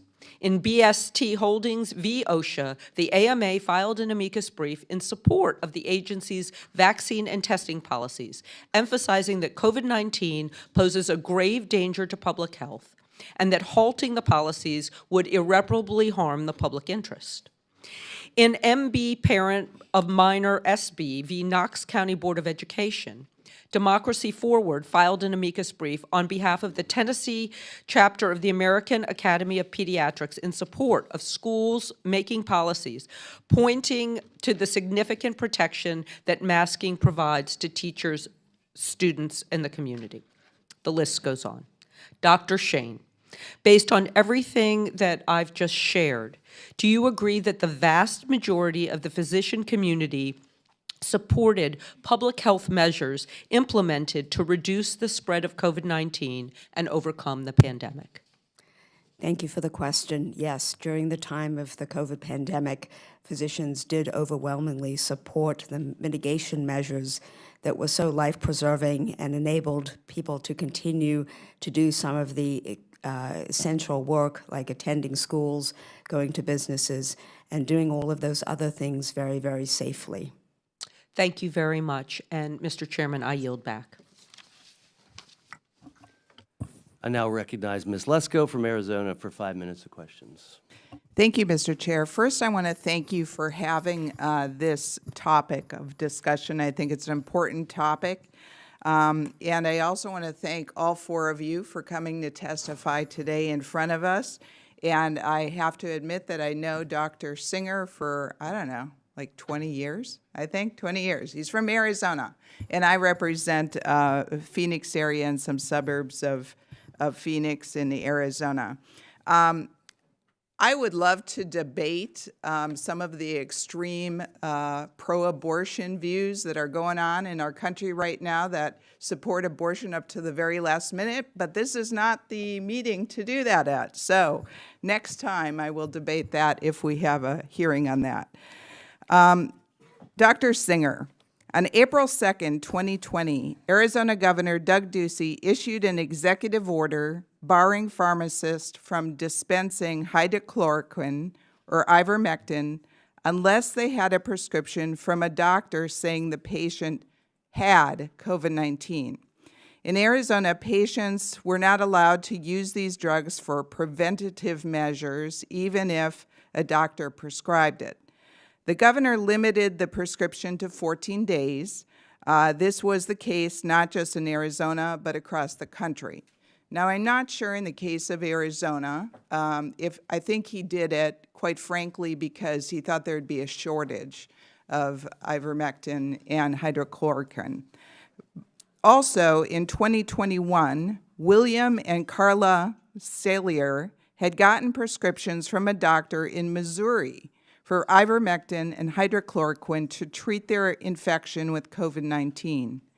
William Salier had become seriously ill from the virus. Pharmacists at Walmart and Hy-Vee refused to fill those prescriptions. Carla Salier says the Walmart pharmacist rudely lectured her about the dangers of treating COVID-19 with ivermectin, and the Hy-Vee pharmacist said it was against corporate policy to prescribe the drugs for COVID-19. Dr. Singer, do you think it was right for governments and pharmacies to overrule doctors?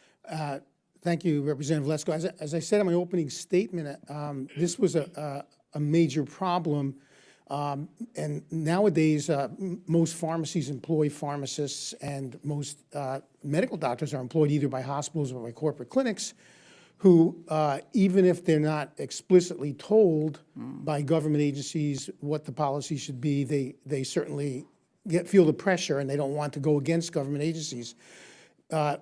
Right now, the evidence suggests that hydroxychloroquine and ivermectin are not helpful in the treatment of COVID-19. But in the early days of this pandemic, when thousands were dying on a daily basis, and that we didn't know, the information was just coming in. We're still getting information. We're still learning more now than we thought we knew. There was anecdotal and observational evidence that these drugs may be effective to prevent or treat COVID-19. It was, I would argue, the ethical thing for a physician speaking to their patient to say, I'm aware from anecdotal evidence that this may be helpful. We're talking about drugs that have very safe, a very good safety profile. They've been around for years, used for other things, and don't have a very high complication rate. And I think it would have been unethical for the physician not to mention to the patient that this may be helpful, providing you understand that I can't guarantee it because all the information isn't in, and providing that you're willing to accept whatever risks this drug has, and then let the patient decide. So this became politicized, and this is kind of unprecedented because, as was mentioned earlier during the testimony, 20% or more of all drugs prescribed in this country are off-label prescriptions, and we don't see this kind of interference. And we physicians, as we learn as time goes by, if we learn that the off-label use of that drug turns out not to be effective, then we stop doing it. But we won't, if we suppress basically clinical investigation and just sharing of clinical knowledge, then we suppress the advance of medical science. Well, I agree, and so thank you very much. And Dr. Williams, do you have anything more to say on the subject? Because I know Dr. Miller-Meeks ran out of time. Well, my colleague, thank you. She made a good point. As a pediatric subspecialist, as a child neurologist, I've had to use drugs off-label for my pediatric patients, for example, my entire career. I mean, we did it every single day of fellowship, for example. So I was used to having that conversation with my patient about off-label use, risk, benefit, and we make a decision. The patient makes a decision in consultation with their medical care provider, whether it's a physician, nurse practitioner, PA, et cetera.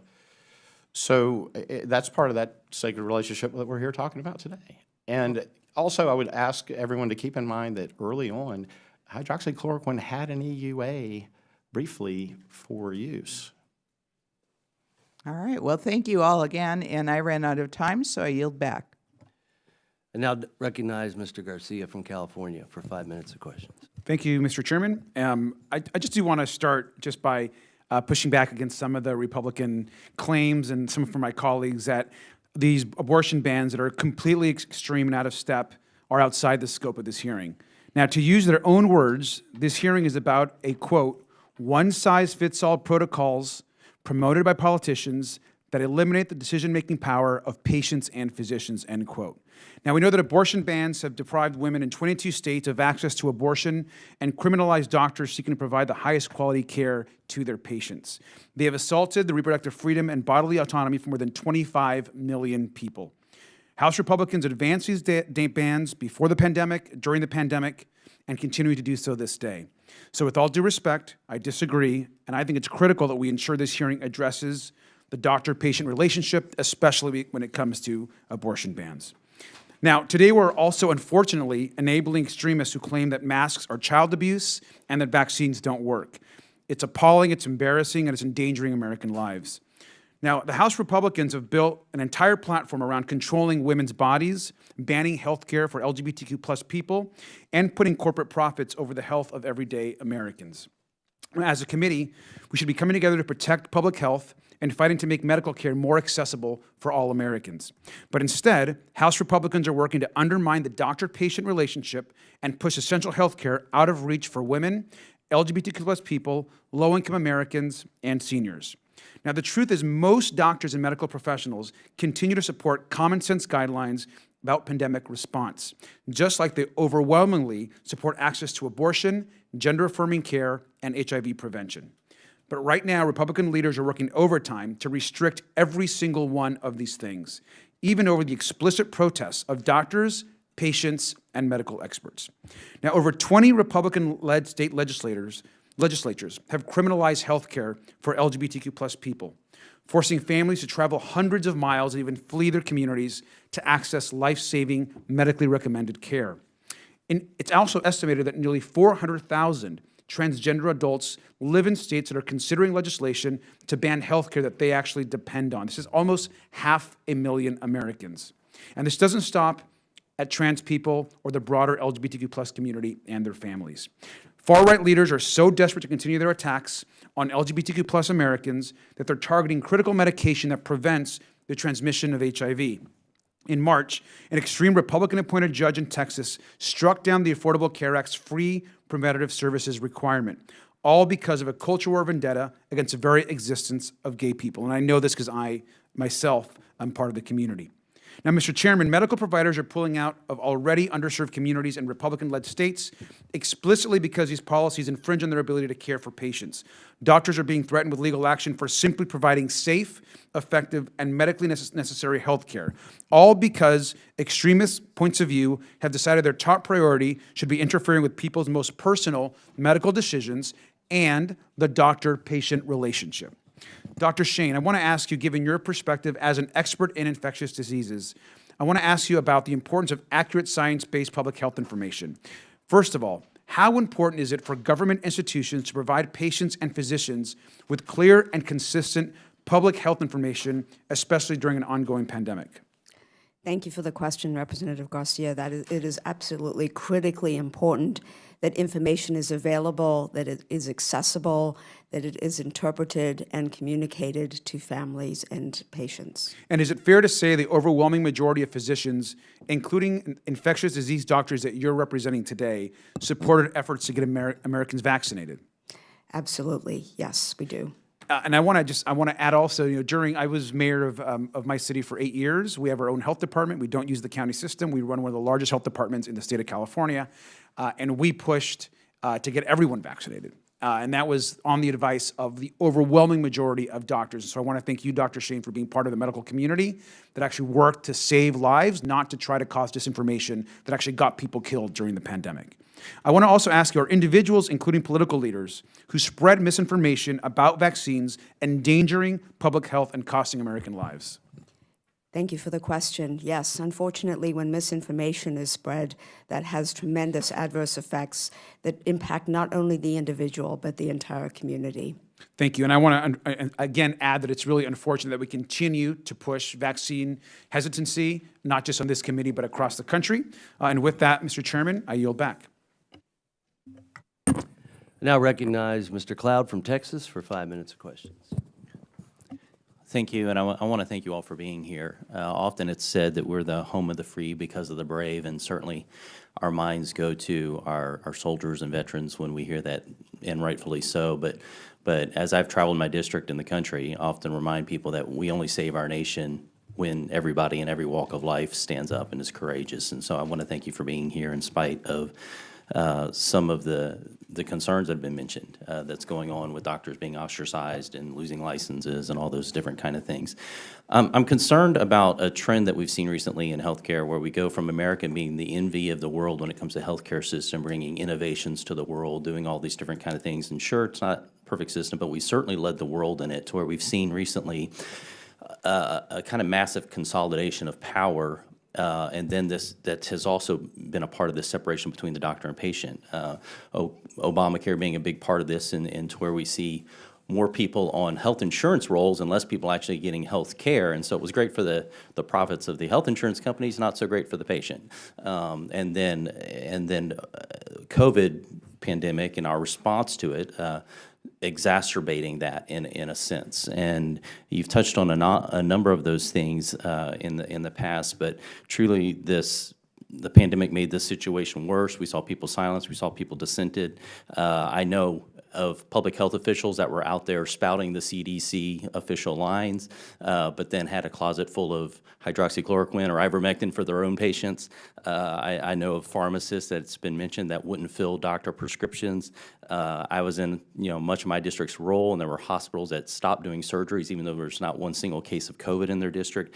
Even here in the House physician sent out a memo giving fines for people not wearing masks, but it was just for the House. So you could literally be in the rotunda and subject to a fine for not wearing a mask on one half of the rotunda, take 2 steps over in the same room and be totally clear, even though, and how shall I put this, the demographic profile of the Senate was more vulnerable to COVID. And so this whole thing's really been bizarre, and it's caused a massive distrust from the American people when it comes to what they should expect out of it. And a lot of this consolidation of power is termed in these nice terms like consensus, which is actually a good thing, population-based or community-based healthcare as opposed to focusing on the individual in front of the doctor. And you all have given great testimony. Dr. Khatibi, I wanted to talk to you because I was interested in how you talked about consensus, and also especially you being an immigrant from authoritarian regime. I find it interesting that when I travel, many immigrants actually understand and are more concerned even than people who've been kind of in the boiling pot of what's happening in America, kind of a frog in the boiling pot. They see what's happening when it comes to some of these concerns. And I was wondering if you could speak to some of that and your concerns about that, and especially maybe why this is happening. What do you think is behind all of this? Well, let me start off with the why. I think that as a consciousness in the United States, we're still very much in a reactive way of behaving, and we certainly saw that during COVID. People, instead of being wisely, mindfully responsive, they're just reactive. They other. They don't listen. We've seen that here, and what happens is then people don't stop, they stop thinking and they start trying to kind of focus on ego-based protective mechanisms that then actually prevent you from thinking cognitively. And the people who've had experience living in authoritarian regimes have seen it, so they have more access to that cognitive experience, or because they've lived it, and so they can connect the dots more easily than someone who's just living in fight or flight. And being reactive. So they recognize these patterns of chilling of speech, everybody kind of in a group think, pressure, the government pressuring for censorship or suspecting it, or and noticing that there's pressure from the government. They notice these things better, easier. And so I've certainly seen that in my immigrant community, that people are more wary of the American government now. And it's, I think people are waking up a little bit and seeing what happened during COVID. People who disagreed with me a few years ago are agreeing now. What was the first part of your question? I don't recall. Dr. Singer, you talked a lot about the cash incentive involved in it, and it seems like there's kind of almost a carrot and a stick to this, in the sense that the federal dollars flowing into the system in ways have kind of messed up the incentive structure of honest feedback. And it seems also, in a sense, there's also the legal recourse in that a lot of people, like the CDC, who come out and just say, oh, it's a recommendation, but you know, unspokenly, if you don't follow it, that you open yourself up to lawsuit abuse. Meanwhile, you know, you have these massive companies that have kind of protected from liability, specifically in the case of vaccines. I was wondering if you could speak to a little more to your concerns in that regard. Well, Representative Cloud, it's a very good point. In fact, it's not limited just to the coronavirus pandemic. In general, when government agencies recommend things, it oftentimes becomes a de facto mandate, because either because of the government agency being a source of funding, or maybe having regulatory oversight that could be detrimental to the entities that is making recommendations to it. So I jokingly say that when the CDC recommends something, it's oftentimes like when Tony Soprano recommends something. So your point is well taken, and that, I think that contributes to, I think it's just a natural phenomenon of the way it is when government gets involved in these things. I think it's unavoidable, but that contributes to a creation of distrust between the patient and the doctor, because especially with the experience we've had where there was constant changing of different recommendations, which is understandable because the information was changing, so these recommendations had to be revised. Patients started wondering, are you, doctor, recommending this to me because you really believe this is what you think I should do, or are you recommending this to me because you're afraid you'll get in trouble if you don't recommend this to me? And that's not a healthy relationship between the patient and the doctor. Thank you, Chairman. I'll yield back. I now recognize Ms. Takuda from Hawaii for 5 minutes of questions. Thank you, Mr. Chair. The entire premise of this hearing is the erosion of the doctor-patient relationship as a result of politicians telling doctors how they should treat their patients. So let's talk about that. It is truly hypocritical that my Republican colleagues are convening a hearing on government overreach into the doctor-patient relationship when their party is literally writing the playbook across our country on how to do exactly that, all while endangering the lives of 25 million women by denying them access to abortions and forcing doctors to break their Hippocratic oath to do no harm when government denies them the ability to provide their patients with the care and treatment they need. Since the right-wing majority of the Supreme Court overturned Roe, extreme Republican lawmakers have been tripping over themselves to pass dangerous bans and restrictions, defying the will of the majority of Americans. According to the American College of Obstetricians and Gynecologists and its over 57,000 members, abortion is an essential component of women's health care. Abortion is health care. When we criminalize, excuse me, Mr. Chair, I would like the ability to answer my question line. When we criminalize health care, undermine a patient's ability. Thank you very much. Please, we'll have order, and I will expect that Ms. Takuda has her right to make her comments. And I Everyone will appreciate. get their time. Thank you. I hope so. When we criminalize healthcare, undermine a patient's ability to access healthcare, tell doctors how they should and should not treat their patients, we have failed. Dr. Chain, yes or no? Do abortion bans undermine and erode the doctor-patient relationship? Yes. Since Dobbs took effect, we have heard horrific stories of patients enduring life-threatening situations and unthinkable emotional trauma before doctors felt they could legally provide care. The far right's war on abortion is a direct attack on 1 in every 4 women in the United States that have received abortion care, and an assault and infringement on every single person's ability to obtain the health care they need in consultation with their health care providers. And these draconian bans have devastating consequences on all of our communities. Longitudinal studies have shown us that denying access to abortion care increased household poverty, subjected individuals to long-term financial distress, bankruptcies, and even evictions. Women denied this most basic health care were often more likely to stay in violent relationships, were often left raising their children alone, and in the most tragic cases, suffered serious health problems and life-threatening complications. Dr. Shane, simple yes or no, does banning basic health care, such as abortion care, harm patients? Yes. When abortion is banned, it severely limits a provider's ability to provide their patients with timely, high-quality access to care. It directly undermines and erodes the relationship between patients and medical professionals, and even worse, puts patients' lives at risk. Dr. Shane, do these consequences pose an even greater threat to the doctor-patient relationship than pandemic-era public health policies like COVID-19 vaccine requirements? Yes, they absolutely do. As we see a rise even right now in COVID cases throughout our country and even in the halls of Congress, I urge my colleagues on the other side of the aisle to think long and hard about this subcommittee's priorities. We've spent the last 2 hours discussing baseless, hypocritical allegations of interference in the doctor-patient relationship during the pandemic. All the while, we have Republicans systemically damaging the doctor-patient relationship by criminalizing basic reproductive health care and inflicting harm on millions of women across our country. I yield back. Now recognize Dr. Joyce from Pennsylvania for 5 minutes of questions. Thank you, Chairman Wenstrup and Ranking Member Wiz, for holding today's hearing. And to the witnesses for being with us today, we appreciate both your time and your testimony. As a physician, I understand the importance of the doctor-patient relationship, and I have dedicated my career to serving my patients. More important, I understand the irreparable harm that comes from a one-size-fits-all approach to medicine. This approach was exacerbated by the coronavirus pandemic and served the trust between the medical community and physicians and their patients was fractured. Throughout the pandemic, public health officials consistently inserted themselves between the doctor-patient relationship, in the exam room, in public service announcements, and further eroding what is a critical and a sacrosanct relationship.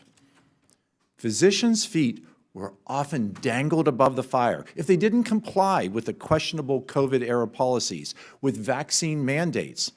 And often, physicians were censored or blacklisted, and researchers in the same vein were censored or blacklisted for dissenting opinions regarding COVID vaccines, COVID data, and specific to this conversation, to patient care. Dr. Singer, you have written about the ethical questions of COVID-19 vaccine mandates, and you have often said, and I'm quoting at this point, as a medical doctor, I enthusiastically endorse COVID-19 vaccine, and you personally had been vaccinated and will encourage others to be vaccinated. But you continued brilliantly by saying, but I will use persuasion, not coercion.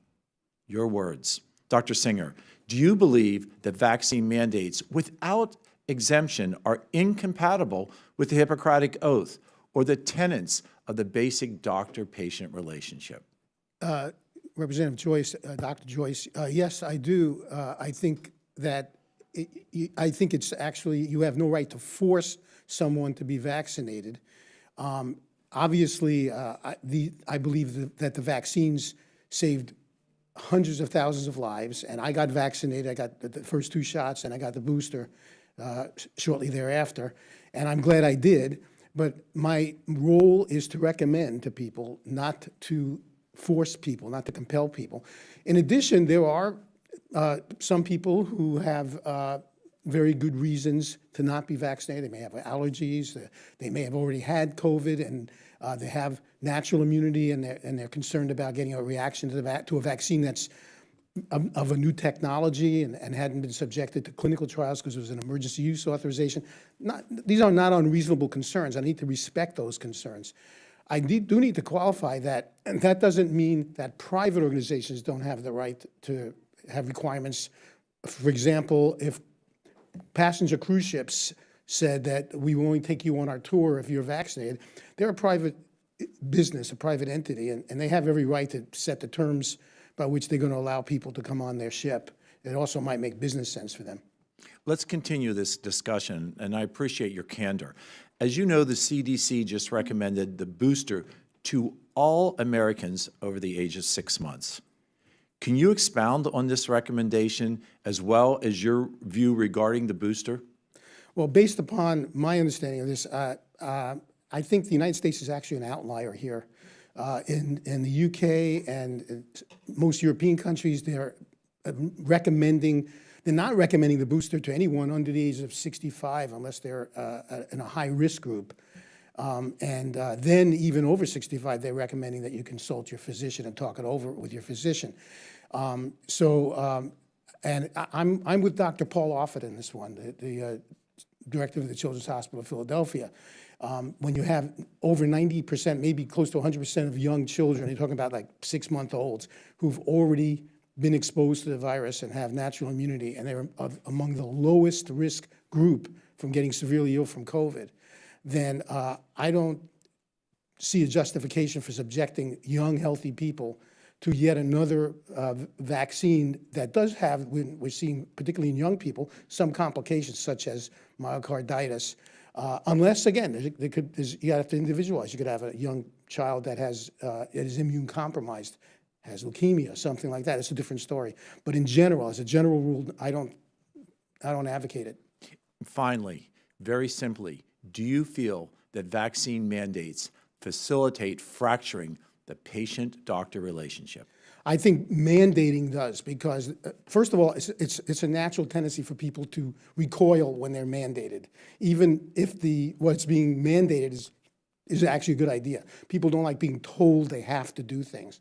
And so when you have somebody who it's important that they have a very trusting relationship, the doctor and the patient understands that they're being compelled to do something, I think it just undermines the relationship of trust between the doctor and the patient. Thank you for your candor. Mr. Chairman, I yield. I now recognize Ms. Green for 5 minutes of questions. Thank you, Mr. Chairman. I find it pretty appalling that the Democrats on our committee are using this hearing to talk about the murder of unborn children, babies, people who have rights in our country due to the Constitution. Abortion is not health care. It's not. It's murder. Health care saves lives. And that's what many doctors tried to do during the COVID tyrannical shutdowns, the censorship of doctors, and outrageous government practices that destroyed businesses, destroyed freedoms, took away freedom of religion, free speech, and killed people, and continued to kill people. And one of the reasons we're talking about doctor-patient relationships today, one of the biggest reasons that we have seen an erosion in the doctor-patient relationship is because of this, because of all the deaths reported to the VAERS system that have been ignored and not investigated. And these are the numbers. These are the reports of deaths that started in 2021 with the COVID vaccines. And these are reports of others, but you can see the spike, and this is why people are having a hard time trusting their doctors. I'm not vaccinated. I refuse to take it. Dr. Williams, what has been your position on vaccination, and has your position changed, and if so, why? I commented earlier, Congresswoman, that I was one of the first people to get vaccinated in my company because I was asked to do so, and I was happy to do so. I did it unhesitatingly. But when natural immunity was being discounted and ignored, my position personally changed. Now, my practice of medicine has been from day one that it's an individual's decision that they need to make informed with their healthcare provider, and I maintain that right now. The recommendation of the most recent booster, though, has me astounded. It hasn't been studied in children at all, this newest booster, and to recommend everyone 6 months of age or older to do that, I don't understand it. But I still maintain that it needs to be an individual's decision, the parent, in the case of a child, or the individual patient and their provider. And have you been censored for sharing your experience treating your patients, what you felt was the right thing to do during COVID? Many times. I was lifetime banned from Twitter for just simply responding that if someone needed to speak to someone from the press, that I would be happy to answer some questions. I woke up the next morning and had a lifetime ban from Twitter. 3 months after Elon Musk bought the company, I got reinstated, and they asked me to rejoin the platform and apologized. But I also was banned from YouTube for reviewing a NIH-published paper on quercetin, which is a supplement, and all I did was review the paper, and I was banned from YouTube and then threatened with a lifetime ban on YouTube. The FDA in 2021 tweeted, "You are not a horse, you are not a cow. Seriously, y'all, stop it." They were referring to the drug ivermectin. Dr. Williams, has ivermectin ever been used by human beings? Yes, ma'am. Does it have a history of use on human beings? Yes, ma'am. So why did the FDA send a tweet implying that ivermectin was just a medicine for horses and cows? I don't know. I know that the Fifth Circuit Court a week ago, last Friday, took issue with that, and I think that's going to go back to a lower court and be addressed. But I don't know why they would have said that. Is ivermectin safe? Yes, ma'am, in my experience, very safe. What about hydroxychloroquine? It is safe. Hydroxychloroquine is, you can use hydroxychloroquine in all 3 trimesters of pregnancy. I mean, the most difficult patient to treat with medications is the first trimester pregnant female. So it's a very safe drug. But, you know, like all drugs, I mean, we use all drugs carefully. I don't prescribe Tylenol without thinking about its consequences. Of course not. You wouldn't do that. But they kicked you off of Twitter just for talking about COVID. It's been reported that 41% of Americans forwent receiving medical care they needed during the pandemic. What effect did this have on people missing a diagnosis of a serious illness? Dr. Williams. You know, it's been my concern. The 2 things that I've thought about is how many routine colonoscopies and how many routine mammograms didn't get done. And you know, I don't think, obviously at this point, we don't know the full measure of the damage that was caused by that. It's going to be great, though. It will continue to be great. What effect did vaccine mandates have on people who may not have known they had an illness that would have made taking the vaccine more dangerous? You know, I think that situation is where the person who's getting a vaccine needs to consult with their healthcare provider, and it needs to be done in an environment where there's a place to do so. I mean, you can't have a personal, confidential conversation with a pharmacist at a counter with dozens of people around with no privacy. And so those patients needed to go see their healthcare provider prior to getting a vaccination. And sadly, some people have access to care issues, and I acknowledge that. But I think those patients that you're addressing here, they shouldn't have gone to get a vaccine in a retail environment, or you know, they needed to go to their provider and have a discussion. Yeah, unfortunately, they weren't given a choice. Many of them were mandated to do so, or they'd lose their jobs. I've run out of time. Thank you, Mr. Chairman. I yield back.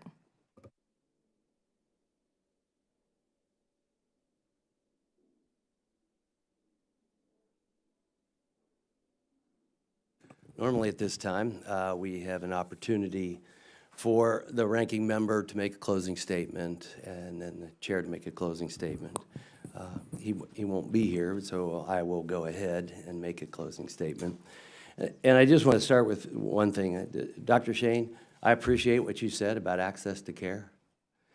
My district has traditionally been urban and rural, and the access to care problems are tremendous.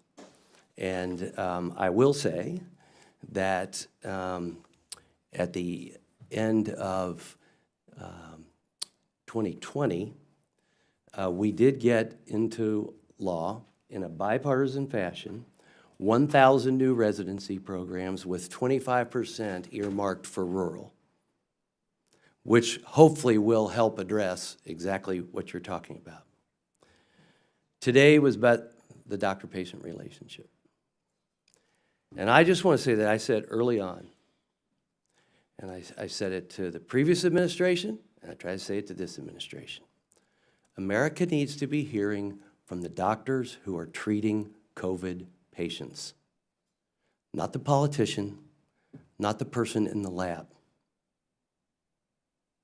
There is a difference between those that write the white papers and those that put on the white coat and are seeing patients.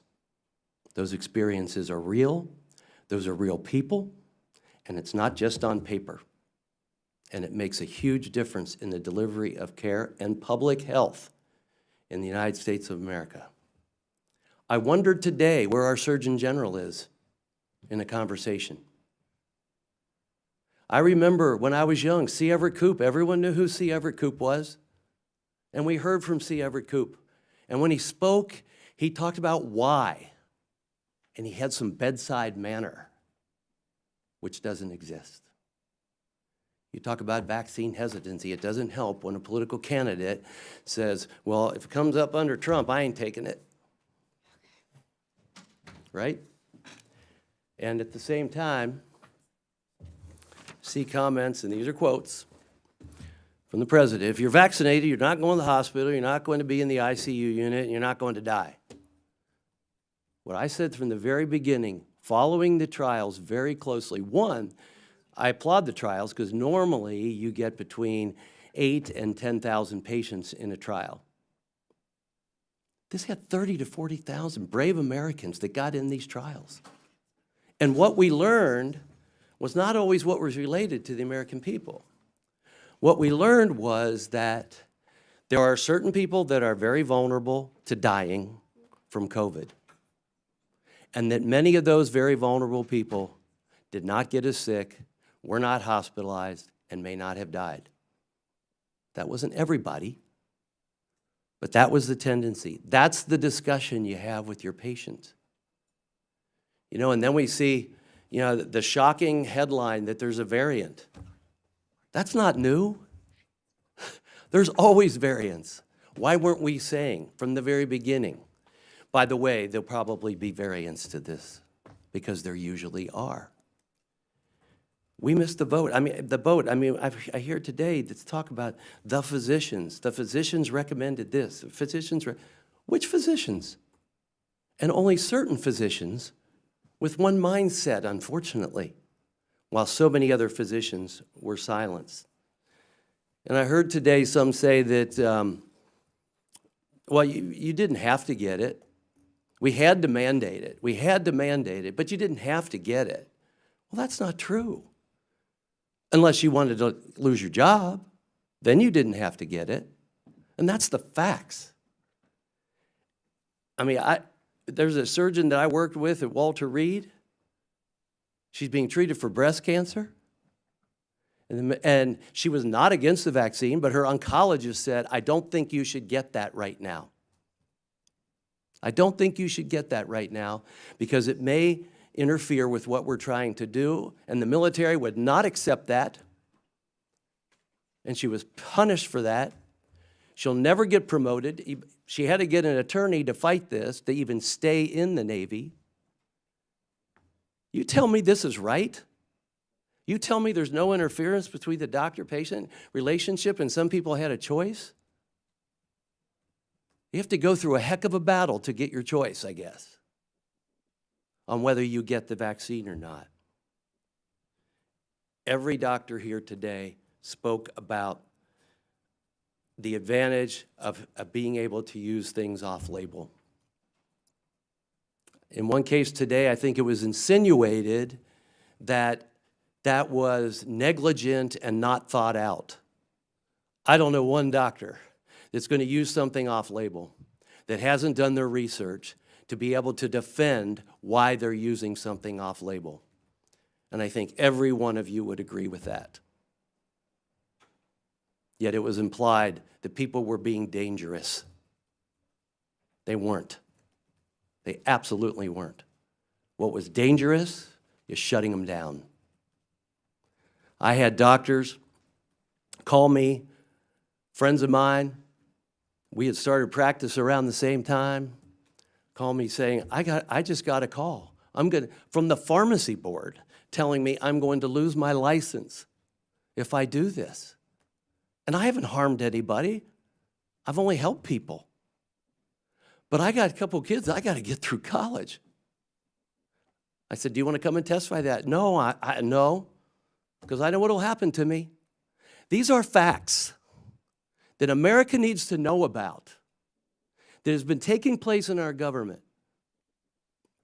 And Dr. Katiba, I applaud you for being able to talk about what it's like in an authoritarian regime and quickly recognizing what's going on. And it's our job to make sure that this doesn't happen again and quits happening now. That we actually do things. Look, I know Dr. Ruiz always say I was in public health. I was in public health. I was on our Board of Health, but I was also practicing. And the people that worked at our health board, the physicians that actually were still seeing patients, had much greater insight to what was actually going on than those that weren't. They may have the degree, but they haven't been seeing patients anymore. It was very advantageous to have that. You know, I apologize to all of you for some of the things that happened here today, because you came here to talk about how you believe it's best that we can save human lives and what our public-private partnership should look like. And I'm sorry it got off topic so much. Dr. Dingell, excuse me, Representative Dingell, I referenced you in my opening statement. You had the option to talk to your doctor because you were scared. Many people did not get that. It's about benefits and risk. Those are the conversations that we have to have. That wasn't taking place. That wasn't taking place. And I just think the bedside manner has been horrific. And I think we can do a whole lot better. And it's up to us to create a path so that we must do that and must do it that way. On behalf of patients, Dr. Williams, you referenced why you were here. It was on behalf of your patients. And I would contend that the doctors that have decided to come to Congress are here on behalf of their patients as well. A little out of order, but I would like to give Ms. Dingell the opportunity for a closing statement.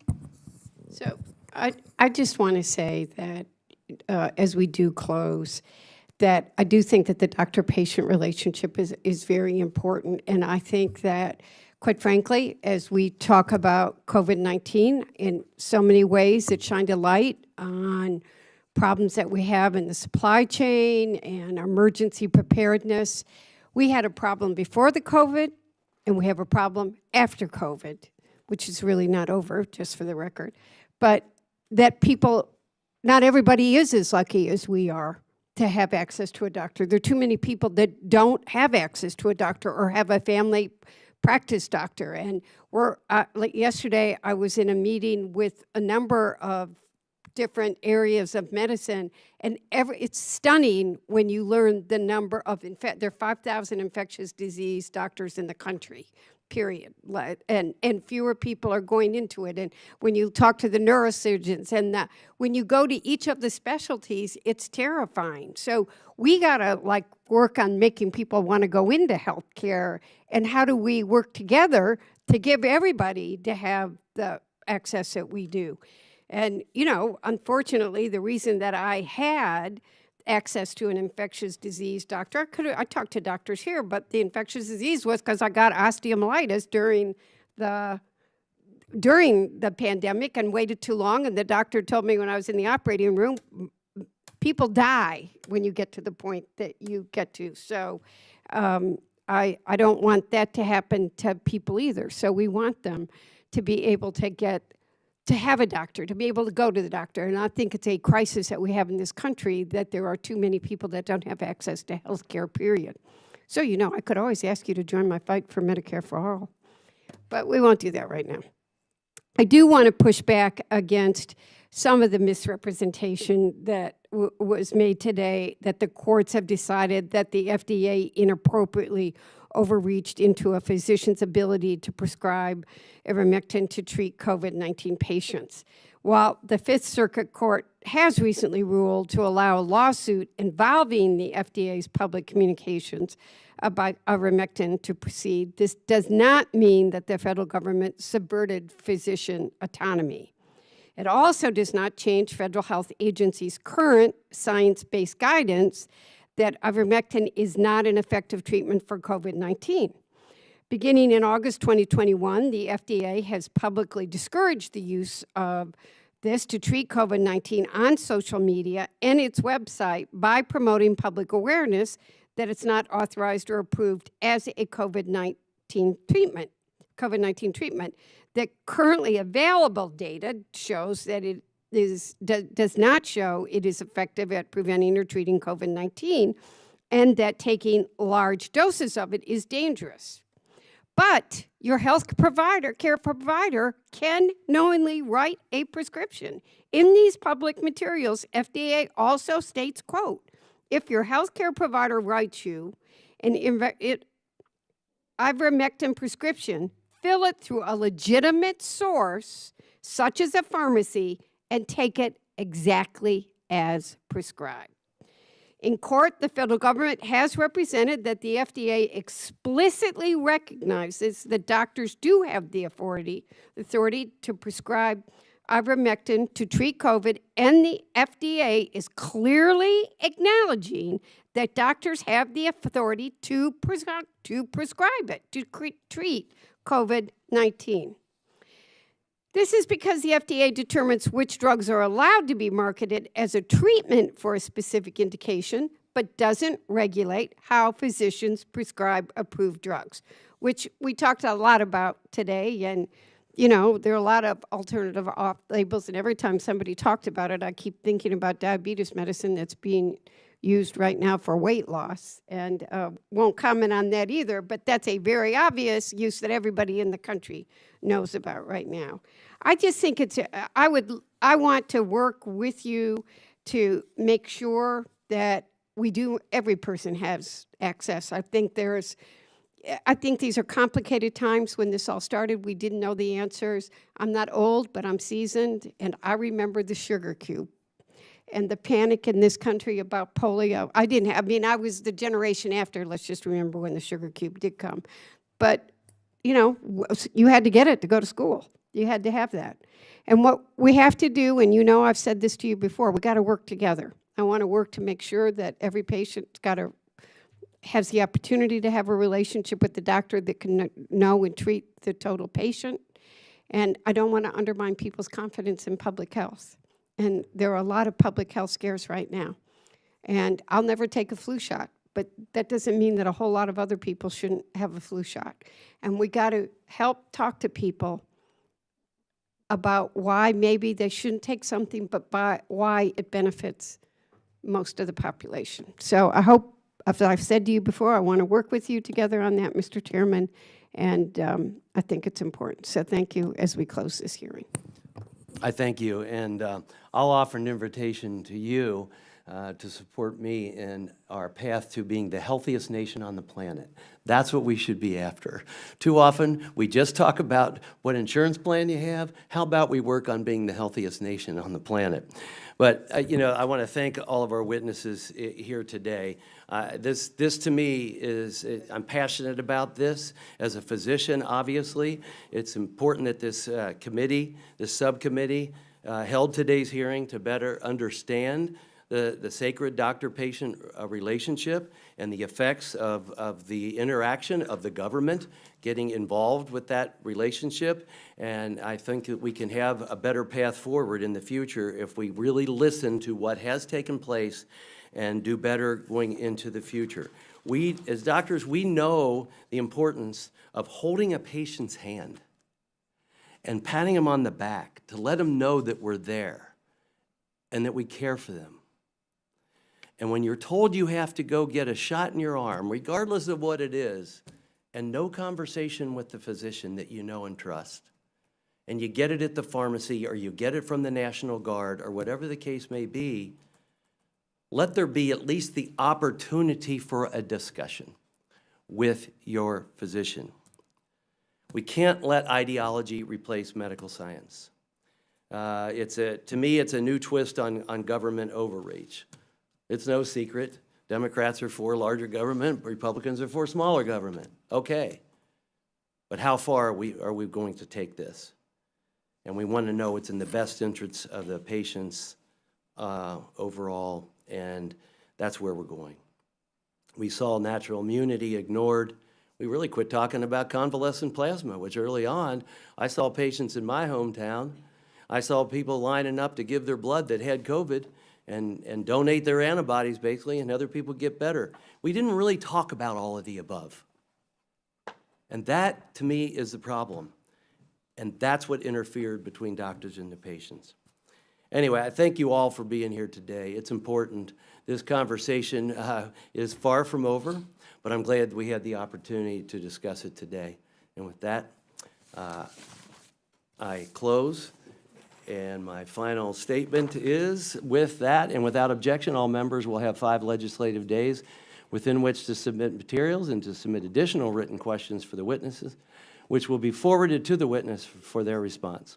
If there's no further business, without objection, the Select Subcommittee stands adjourned.